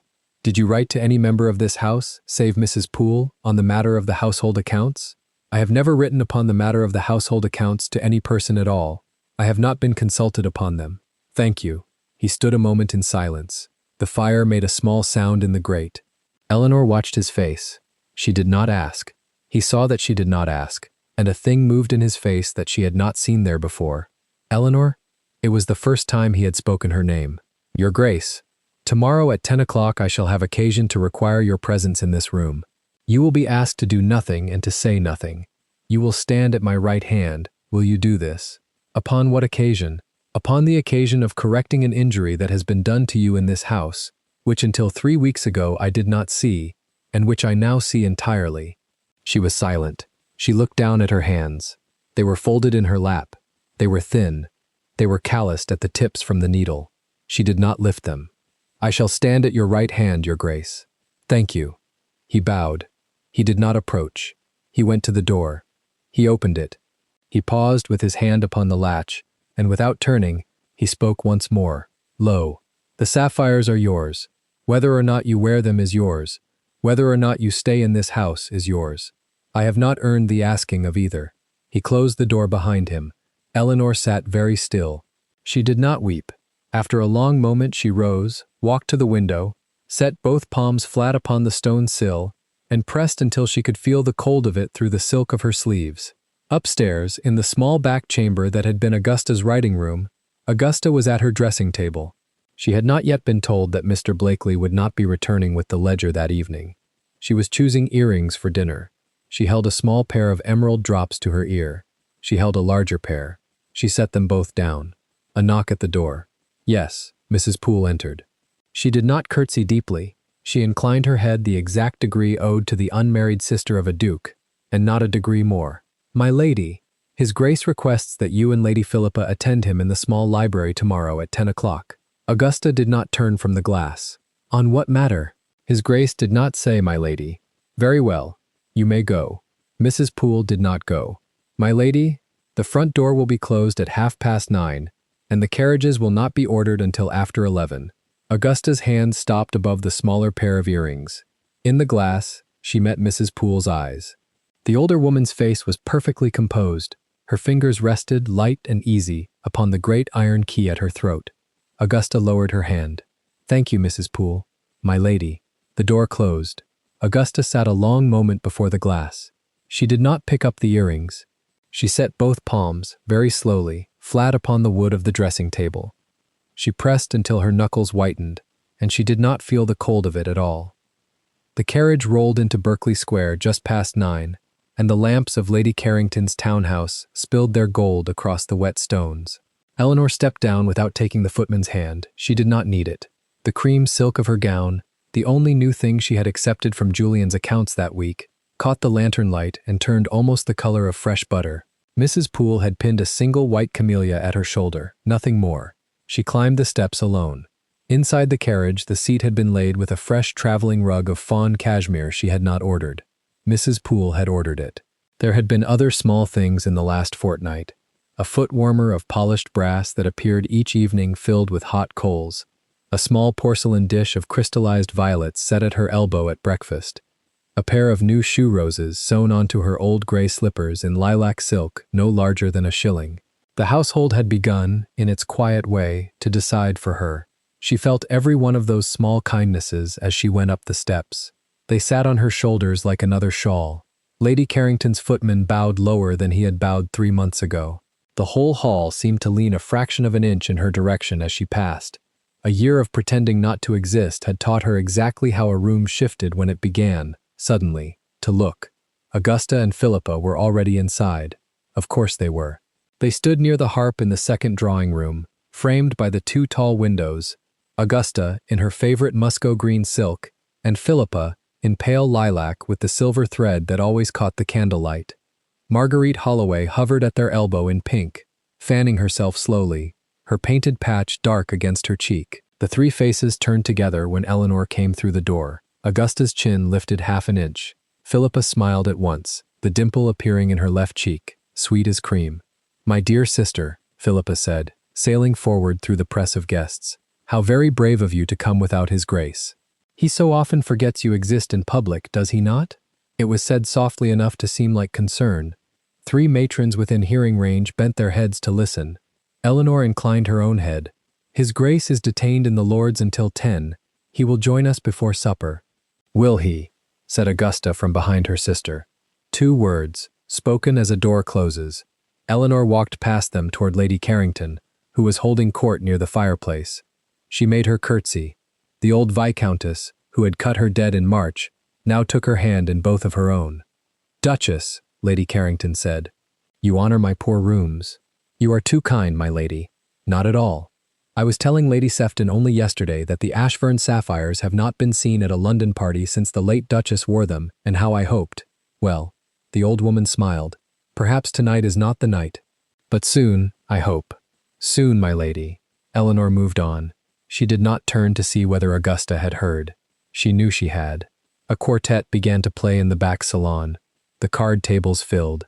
Eleanor took a glass of lemonade from a passing tray and held it against her glove without drinking.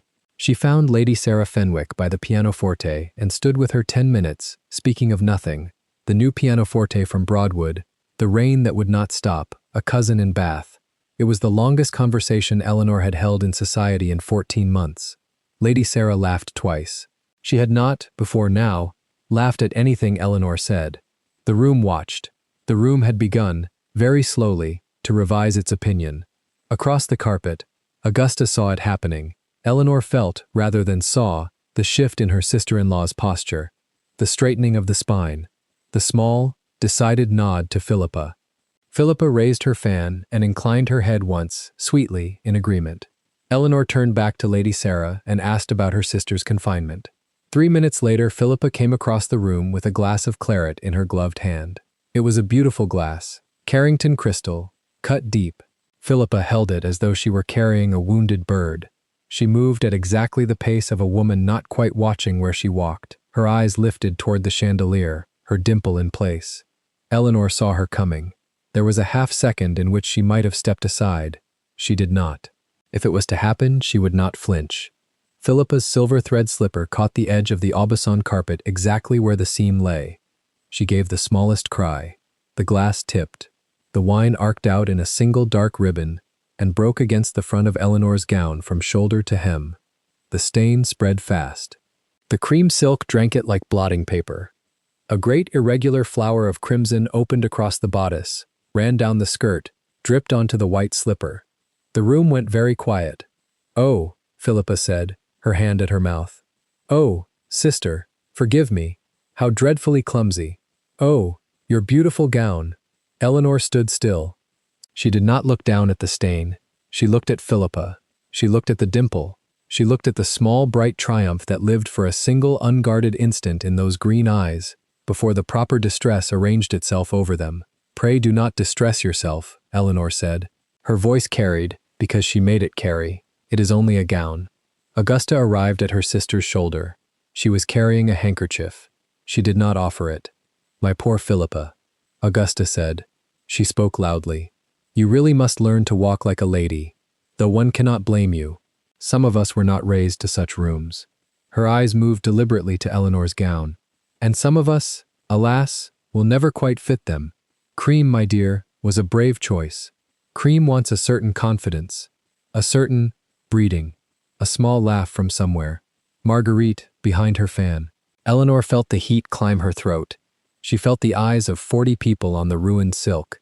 She felt the room she had begun, 3 minutes ago, to win, falling away from her like a tide going out. She did not let her hand close. "My sister meant no harm," Philippa said quickly, eyes wide. "She is so very kind." "She always is. Kindness," Augusta said, "is a virtue often wasted on those incapable of returning it." It was a precise, elegant cruelty. Lady Carrington began to move toward them through the press. Her hostess instinct was a year too late. Eleanor inclined her head to Philippa. "There is no harm done." She turned.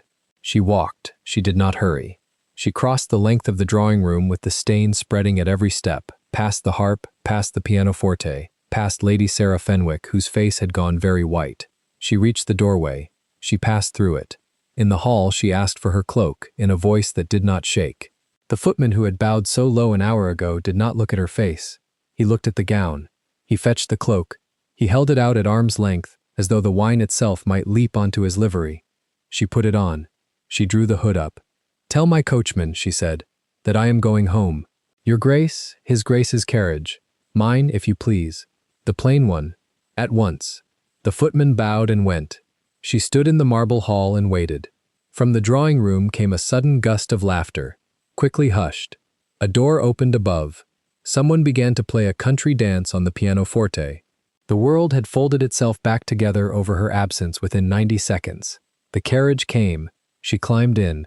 She closed the door herself. The wheels began to turn. For the first half-mile she did not move at all. She sat with her gloved hands folded in her lap, and watched the street lamps slide across the opposite window. The wine had begun to dry stiff against her skin, where it had soaked through the silk. She could smell it. Claret and lavender water and the faint smoke of 40 candles.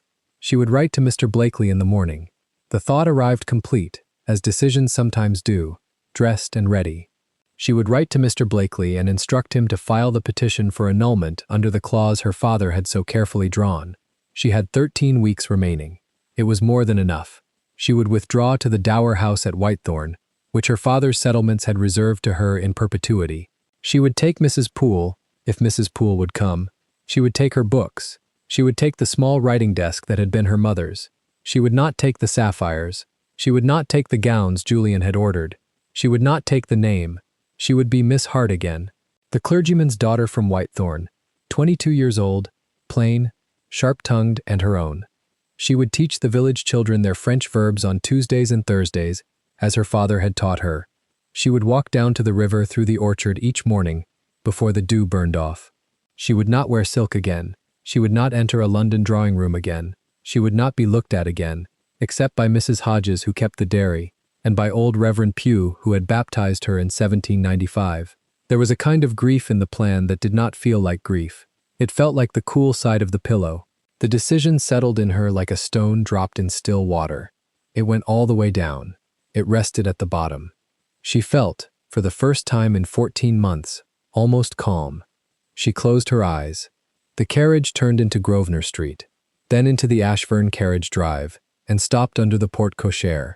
The lamps were lit. Mrs. Poole was waiting at the door.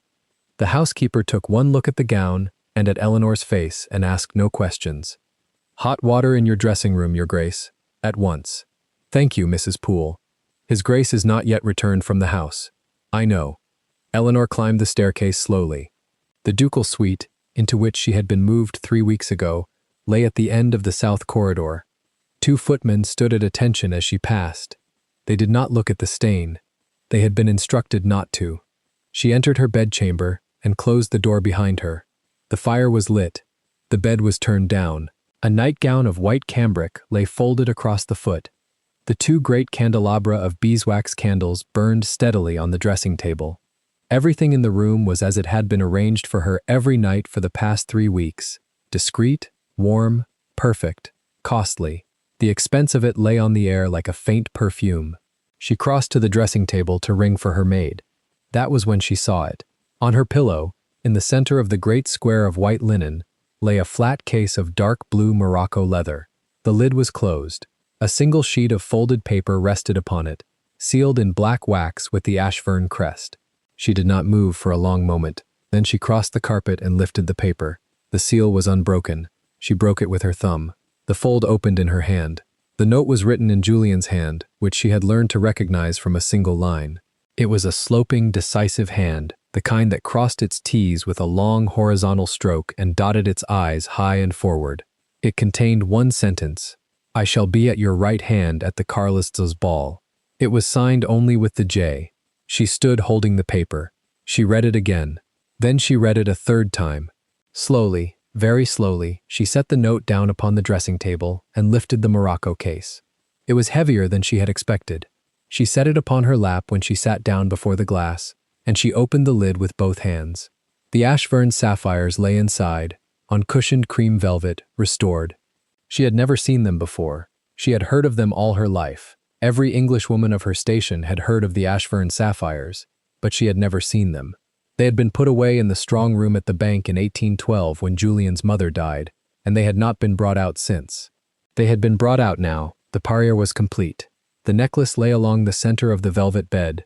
3 rows of graduated sapphires, the largest the size of a robin's egg, set in old gold and surrounded by small diamonds cut in the rose style of the last century.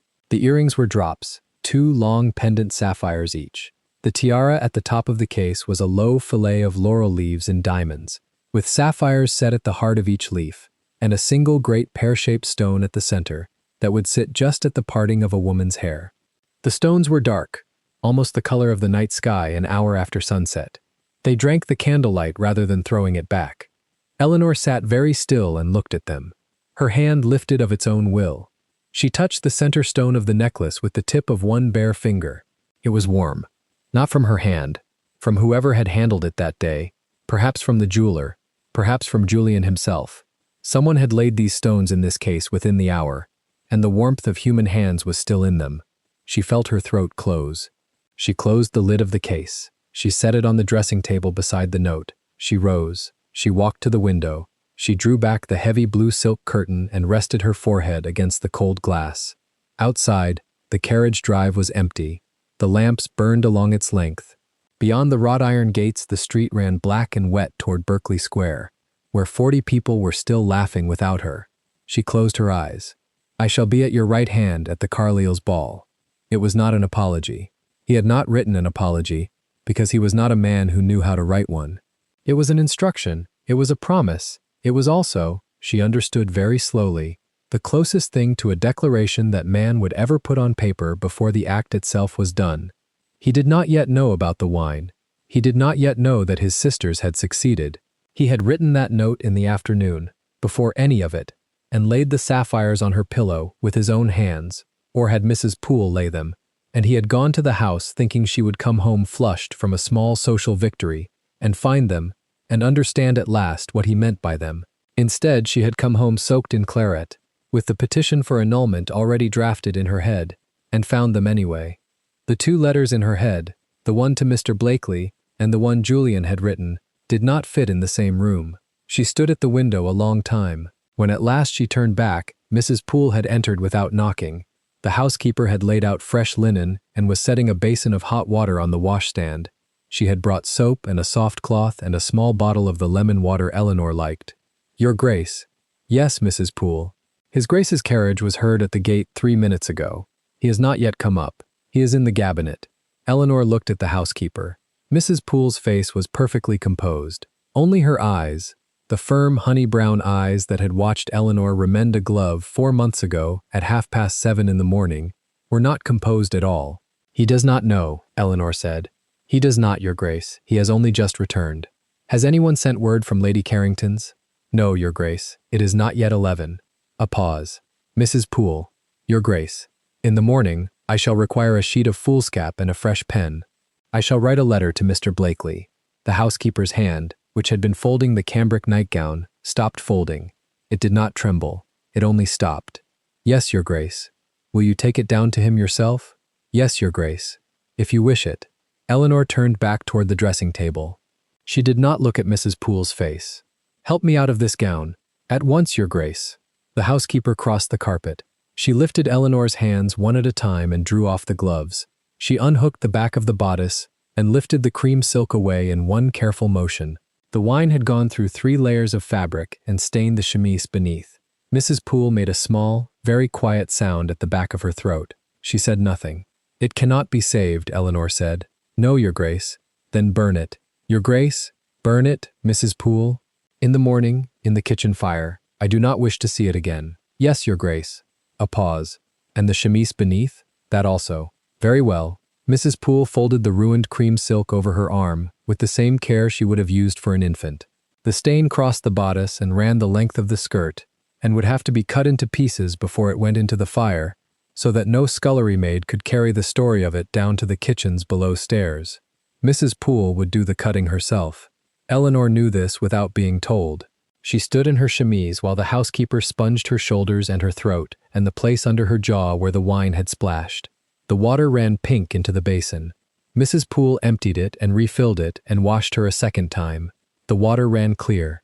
The cambric nightgown was drawn over her head. Her hair was unpinned, brushed, plaited into a single thick rope over her shoulder. Mrs. Poole asked nothing about the Morocco case. She did not look at it. She did not look at the note. Will Your Grace take anything? A little wine? Some bread? No. Thank you. Only, leave the candles. Both candelabra, Your Grace? Both. Yes, Your Grace. The housekeeper went to the door. She paused with her hand upon it. Your Grace. Yes, Mrs. Poole. Mr. Blakely is a careful man. He will not act upon any instruction received before, let us say, before 9 in the morning. He is most particular about the hour. Eleanor looked at her. Mrs. Poole returned the look. She did not smile. There was, however, a softness about the corners of her mouth that had not been there before. Good night, Your Grace. Good night, Mrs. Poole. The door closed. Eleanor stood alone in the great bedchamber. The 2 candelabra burned on the dressing table. The morocco case lay closed beside the note. The fire crackled low in the grate. Outside, the rain had begun again, very softly, against the panes. She crossed to the dressing table. She did not sit. She looked at the case. She lifted the lid once more. The sapphires lay in their bed of cream velvet, dark and warm and waiting. The great center stone caught a single splinter of candlelight at the deepest point of its cut, and threw it back, the only point of brightness in the room. She closed the lid. She did not put the case away. She did not open the strongbox at the foot of her bed. She did not ring for the maid to lock it up. She left it where it lay, in the center of the dressing table, between the 2 burning candles. She lifted the note. She read it for the 5th time. She did not destroy it. She set it down precisely where it had been, half upon the closed lid of the case, so that the J of the signature touched the gold clasp. Then she crossed to the bed. She turned back the covers herself. She climbed in and lay flat on her back and pulled the linen up to her chin and stared at the canopy of dark blue silk above her, embroidered with the Ashfern crest in dull silver thread. She had come into this room an hour ago, decided. She lay now undecided. She thought of her father. She thought of him at the writing desk in the Whitethorn parlor, the winter before he died, drawing the clause with his careful slanted hand. He had said to her, not lifting his eyes from the paper, "A door, my child, only a door. You need never walk through it, but it is there, and it is yours, and no man living can lock it against you." He had blotted the ink, he had folded the sheet, he had handed it to her himself. She thought now, he had not said which direction the door opened in. The petition for annulment was still drafted in her head, every clause of it, the words her father had taught her, the address to Mr. Blakely, the date she would set, the small reserved tone she would use. It was all still there. But beside it now lay a single sentence written in Julian's sloping hand, and a parure of sapphires older than her father's church, and a housekeeper who would not carry a letter to a solicitor before 9 in the morning. She did not weep. She had stopped weeping in February. She lay in the great bed in the great house in the cold June night, and she did not decide, and she did not decide, and she did not decide. The candles burned down half an inch. The fire settled in the grate. Somewhere very far away in the south wing, a door opened and closed. A man's tread crossed a corridor, stopped at a turning, did not come further, stopped a second time at the head of the stairs, stood there, by the slow tread of it, the better part of a minute, then went back the way it had come. She heard, very faintly, the door of his own bedchamber close at the far end of the south wing. She heard the bolt drawn from the inside. She heard nothing after that. He had stood at the head of her corridor at midnight, and he had not come to her door. He had not knocked. He had not even allowed himself the small mercy of leaving a footstep outside her threshold for her to find in the morning. He had turned away. She understood, lying in the dark, that he had turned away because he did not yet believe he had the right to come in. Eleanor lay quite still and listened until the sound was gone, and she did not know whether what had risen in her chest at the listening was relief or grief, or the first cold breath of something she did not yet have the courage to name. The Carless ball was in 9 days. She closed her eyes. She did not sleep, and she did not write the letter, and the morocco case lay open in her mind all the long hours until morning, between 2 burning candles that would not, however slowly they went, quite burn out. The candles had guttered low in their silver dishes. The wax had pooled into hard white tongues, and the morocco case lay open still upon the writing table. Eleanor had not closed it. She had not written the letter to Mr. Blakely. She had watched the wicks shorten by degrees until the gray dawn came in through the eastern window and laid itself, cold and impartial, across the sapphires. She rose. She did not look at the case again. The gray dress was where she had left it folded on the chair. She put it on with the brisk economy of a woman who had never had a maid to depend upon. She fastened the high collar. She pinned her hair into the low knot. The 2 loose strands at the nape would not, this morning, lie flat. In the small mirror she looked exactly as she had looked on the morning of her wedding. That was a thing to be observed and then set aside. She did not ring for Mrs. Poole. She wished to descend alone, and now, before her courage went the way of the candles. The corridor was cold. The long red runner swallowed the sound of her slippers. The portraits of the Ashfern dead looked down with the same incurious civility they had always shown her. She passed them without lifting her chin. At the head of the staircase she stopped. She had meant to go directly to the East Library and ask Mr. Blakely, in the level voice she had been rehearsing since 2 o'clock, to draw the petition of annulment that the contract permitted her. She had composed the opening words. Mr. Blakely, I shall require— She had got that far, and no further, but the door of the East Library stood open. From within came the low murmur of more than one voice. Not Mr. Blakely's alone.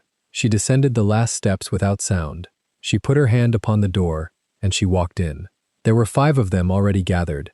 Julian stood at the head of the long oak table, in his black coat and gray waistcoat, cravat tied less neatly than was his custom. He had not slept. On his right, in the great winged chair, sat Lady Henrietta Wyndham, very small and very upright, both gloved hands folded upon the ivory swan of her ebony cane. On Julian's left stood Mr. Blakely, a leather folder open before him, small round spectacles pushed up into his thinning gray hair. At the far end, like 2 schoolgirls summoned for examination, stood Augusta and Philippa. Augusta in mossy green silk, Philippa in pale lilac. Neither seated, neither, this morning, smiling. Every head turned toward the door. Your Grace, said Mr. Blakely, and bowed. Eleanor did not move from the threshold. I have come, she said evenly, to speak with you, Mr. Blakely. I had not expected an audience. The audience, said Lady Henrietta, in a voice as dry as old paper, expected you. Come in, child. Shut the door behind you. Eleanor obeyed. She did not know why she obeyed, except that the small old woman in the lavender turban had used a tone she had never heard from any living person, a tone that took it for granted that she would be obeyed by duchesses and by scullery maids alike, and saw no difference between them. The door clicked behind her. The room contracted. Upon the long oak table, in a precise row, lay 3 things. The first was a ledger bound in dark green calf, lying open at a center page covered close in a neat sloping hand. The second was a folded letter, yellow with age, the seal long since broken, the paper soft at the creases, as though it had been refolded many times by hands that did not wish to crease it further. The third was a single sheet of fresh white paper, the ink still glossy in places, signed at the bottom in a black slashing script she would have known anywhere. Julian's hand. Approach the table, Your Grace, said Lady Henrietta. There is a great deal to be looked at, and very little time in which to look. Eleanor approached. The ledger showed columns of figures and dates, totals carried over in a hand she had seen before. Not Mrs. Poole's hand. This was finer. This was crueler. It sloped to the right with a small flourish that any drawing master would have recognized as the mark of a woman praised for her penmanship since the age of 9. Eleanor lifted her eyes from the page. Augusta was looking at the corner of the carpet. It is yours, Eleanor said quietly. The ledger. The book that was meant to ruin me. It is in your own hand. Augusta did not answer. Mr. Blakely engaged a writing master from the Inns of Court, said Julian. 3 exemplars, all 3 reached the same conclusion before noon yesterday. The forged household accounts laid before me a month ago in the matter of the missing plate were in this hand. Not yours, Eleanor. Hers. It was a jest, said Philippa quickly. It was a foundation, said Lady Henrietta. A foundation laid in writing, child, against the day when your brother might be persuaded to petition for annulment on grounds of dishonor. You were building him a case. Badly, but you were building it. Philippa shut her mouth. Eleanor looked next at the yellowed letter. She did not need to read it. She had folded that letter herself, in the small upstairs room in Hertfordshire, on the morning after her father had died, and laid it in the bottom of the rosewood box that had traveled with her to this house. She raised her face to Julian. How? She said. Mrs. Poole, he answered. At my request. I asked her, 3 days since, if she knew of any paper of your father's that bore upon the contract. She brought me this within the hour. She asked your forgiveness in advance. I told her she would not be dismissed. Eleanor looked down at the letter. She did not touch it. She is to be protected, not sold, her father had written, in the small, steady hand of a dying man who had refused the laudanum that morning, in order to set down the thing clearly. No coin shall pass between the houses on her account. If she is to be a duchess, let her be one in truth or not at all, and if she is not, in 1 year and 1 day she shall be free to depart with the name she was born with, and such portion as my honor leaves her. She had not read those words aloud to anyone living. She had not shown that letter to her husband. She had carried it in the bottom of a box like a small folded knife, in case the day should come when she had need of it. It lay upon the table now in the morning light, and the seal lay cracked beside it like a broken ruby. "You read it," she said. "Not to Julian, to no one in particular, to the room." "I read it," said Julian, "without my leave." "Without your leave?" "Yes." She drew a breath. She did not, this time, look at the door. "And the third," she said. The third sheet was the freshest. The ink upon it had a small bright bead at the foot of the J, where the pen had paused too long. She bent over it. "To her ladyship the Countess Dowager of Wyndham," it began. "Madam, I write to request that you do me and my house the honor of presenting her Grace Eleanor, Duchess of Ashfern, to the Tun at the Carlisle Ball upon the 12th of June. I make this request as a duty owed to my wife, whom I have wronged through silence for the term of 1 year, and whom I shall not wrong further by allowing the world to doubt that she is mine, and that I am, in every particular, hers. Your obedient servant, Ashfern." Eleanor stood very still. She read the letter twice. The second time her hand went out of itself and touched the corner of the paper, as one might touch the corner of a thing that one fears will dissolve. "It is dated," she said, "the morning after the Sarasso at Lady Carrington's." "It was written," said Julian, "at 4 o'clock the same night. Lady Henrietta received it at 9 the following morning. She is here in answer to it." The old woman in lavender turned her head. The pluma in her turban dipped once, like a bow. "Sit, child," she said. "What I have to say will sit better in you for being heard sitting." Eleanor sat. Lady Henrietta laid both hands more firmly on the swan. She did not lean upon it. She used it as a queen might use a scepter, as a thing to mark a perimeter. "I am 71 years of age," she began, "and I have outlived 3 husbands and the better part of my generation. I have little time left in which to be either kind or untruthful, and so I shall be neither. The marriage of the 8th Duke of Ashfern to the only daughter of the Reverend Mr. Hart of Hertfordshire was arranged by me. I arranged it in the spring of 1816, when my great-nephew showed every sign of becoming the kind of bachelor of whom the world says, it is a pity, but he was always cold. I have buried too many men of that description. I did not propose to bury another." She tapped the cane once upon the carpet. "I knew of your father. I caused his old debt, long forgiven by my late husband's bank, to be unearthed and laid before this house. I caused the contract to be drawn in such terms that no coin should pass. For I had read your father, child, and I knew he would refuse coin and accept only protection. I caused the clause of 1 year and 1 day to be inserted, and I caused the marriage to be solemnized in 3 days, in a small chapel, with no veil, in order that my great-nephew should not have time to fortify himself against the only act of his life likely to save him." She looked at Julian. She did not soften her face. "And then," she said, "I waited." 8 months, said Julian, very low. 8 months, she repeated. 8 months in which I sat in Bruton Street and received the gossip and asked no question, in order to learn whether the 8th Duke of Ashfern was man enough to see the wife I had set down at his table. I had nearly concluded I had erred. I had begun to draft, in my own hand, the letter that would have stood as witness for you in the matter of the annulment had you sought it. Her old blue eyes did not leave Eleanor's face.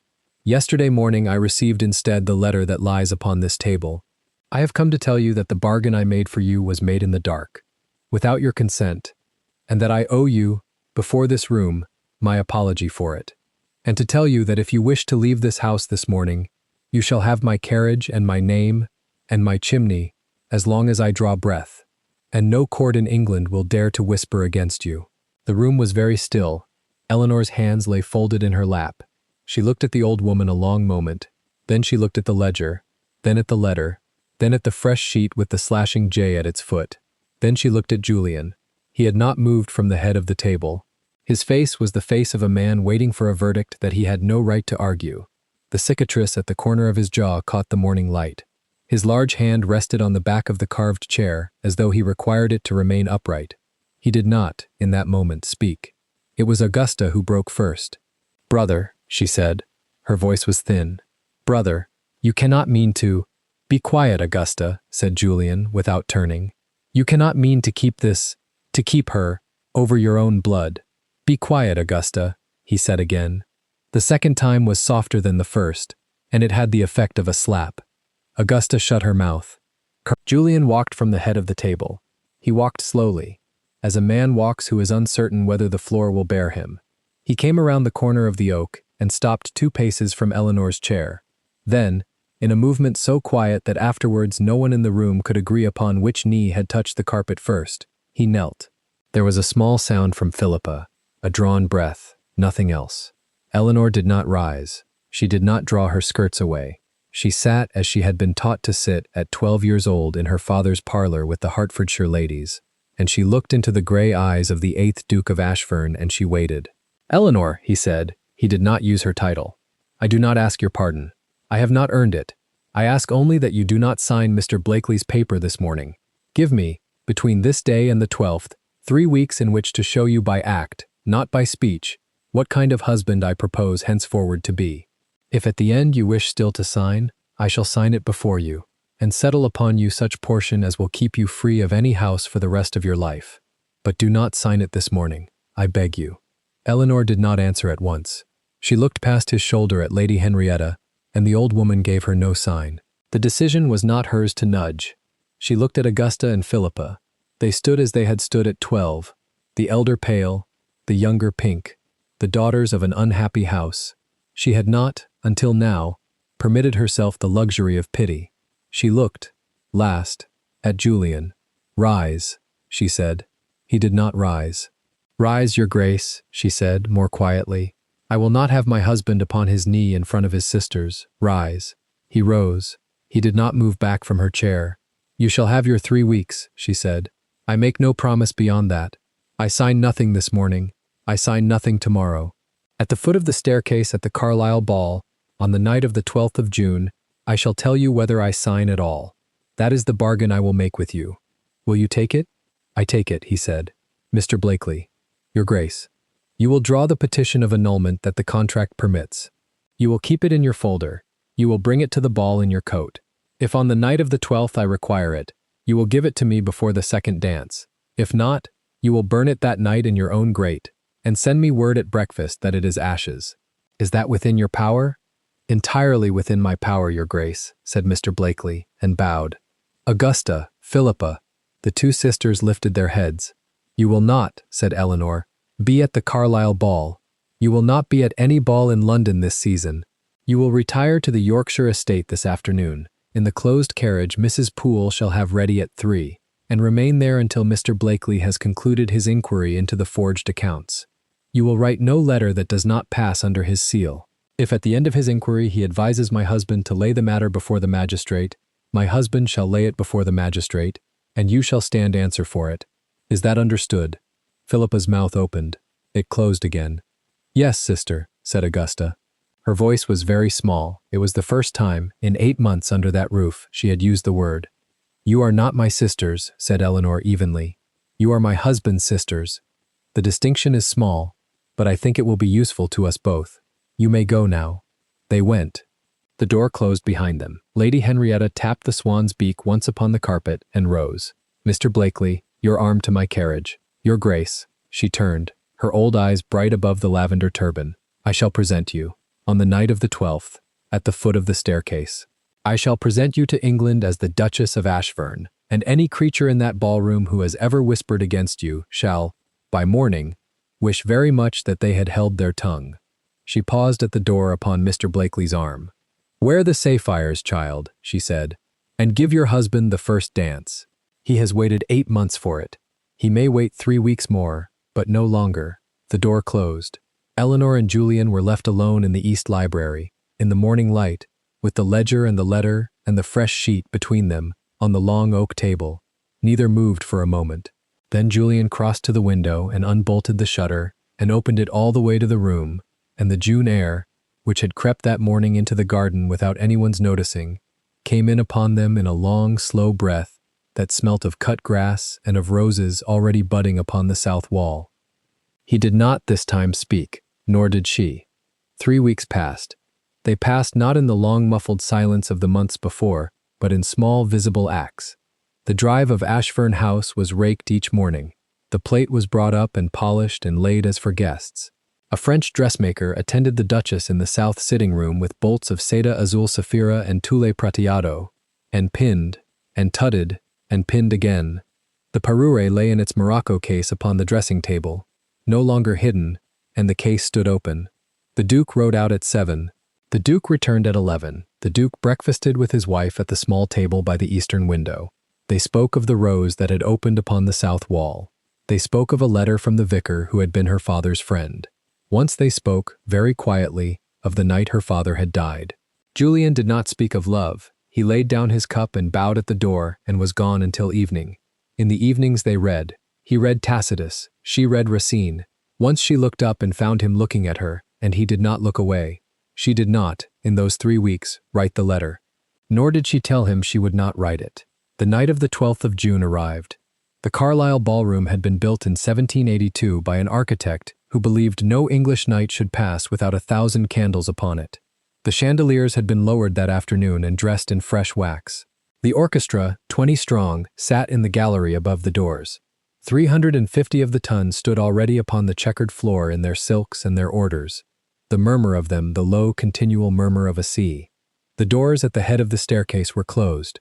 A small, upright figure in lavender silk and a turban with one white pluma stood before them. Lady Henrietta lifted her ebony cane. She struck the marble floor 3 times. The orchestra stopped. The murmur stopped. 350 faces turned upward. She did not raise her voice. She did not need to. My lords, my ladies, I have the honor to lay before the ton 3 matters which the houses of Ashfern and of Wyndham have it in mind that the world should know. The pluma did not tremble. The Lady Augusta Ashfern and the Lady Philippa Ashfern have retired to the family seat in Yorkshire, and shall not be seen in London this season nor the next. Such inquiry as is being conducted by Mr. Blakely of Lincoln's Inn into certain accounts of the house of Ashfern touches upon their conduct. No card from either of those ladies, my lords, need be answered by any of you this season. A small sound moved through the ballroom, the sound of 350 people deciding, in unison, that they had always rather suspected.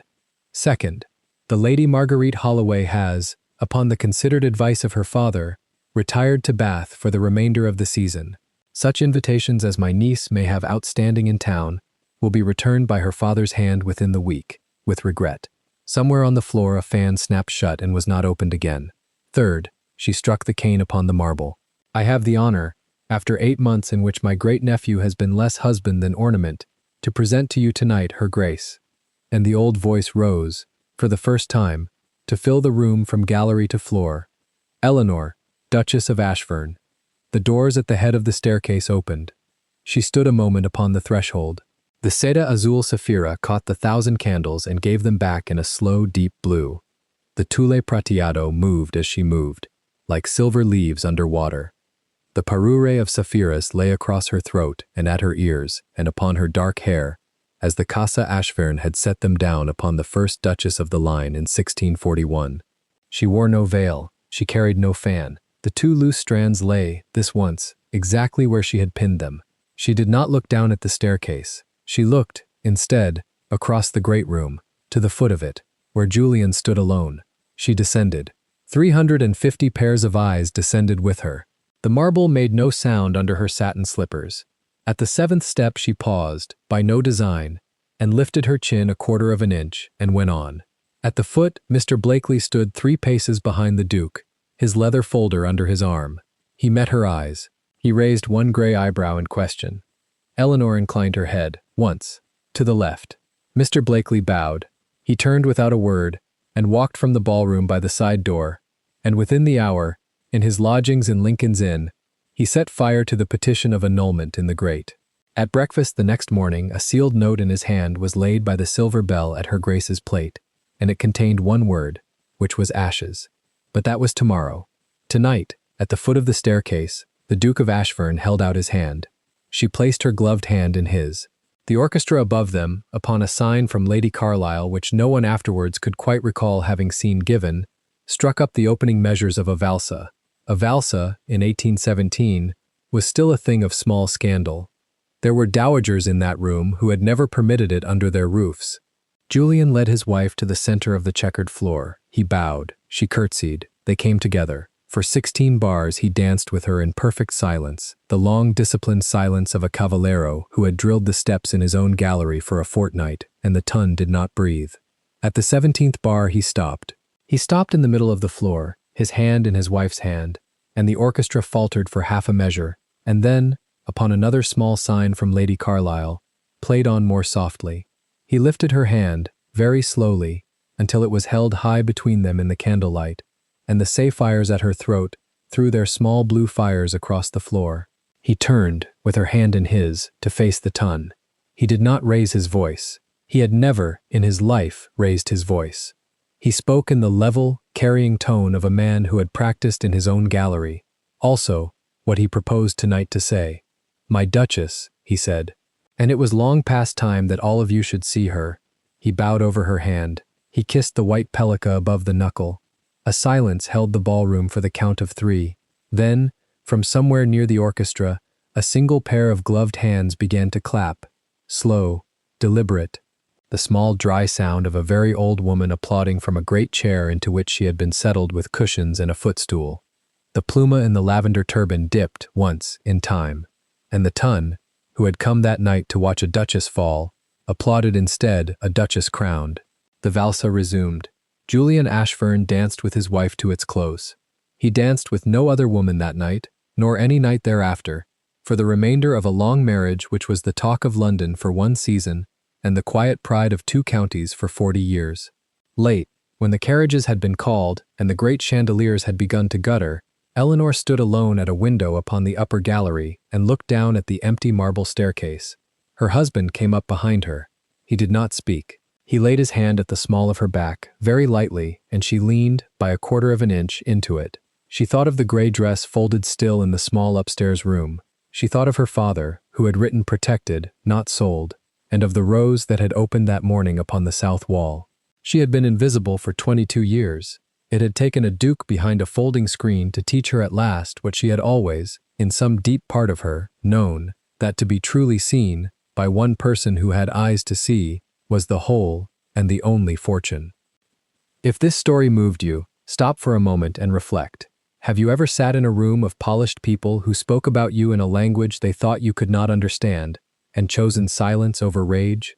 Have you ever held a single letter from someone now gone, that asked the world to protect you instead of sell you? And if a man like Julian Ashfern knelt before you in front of the very sisters who had mocked you, would you grant him the second chance, or close the lid on the sapphires and walk away? Tell us your experiences and feelings in the comments. We read them all.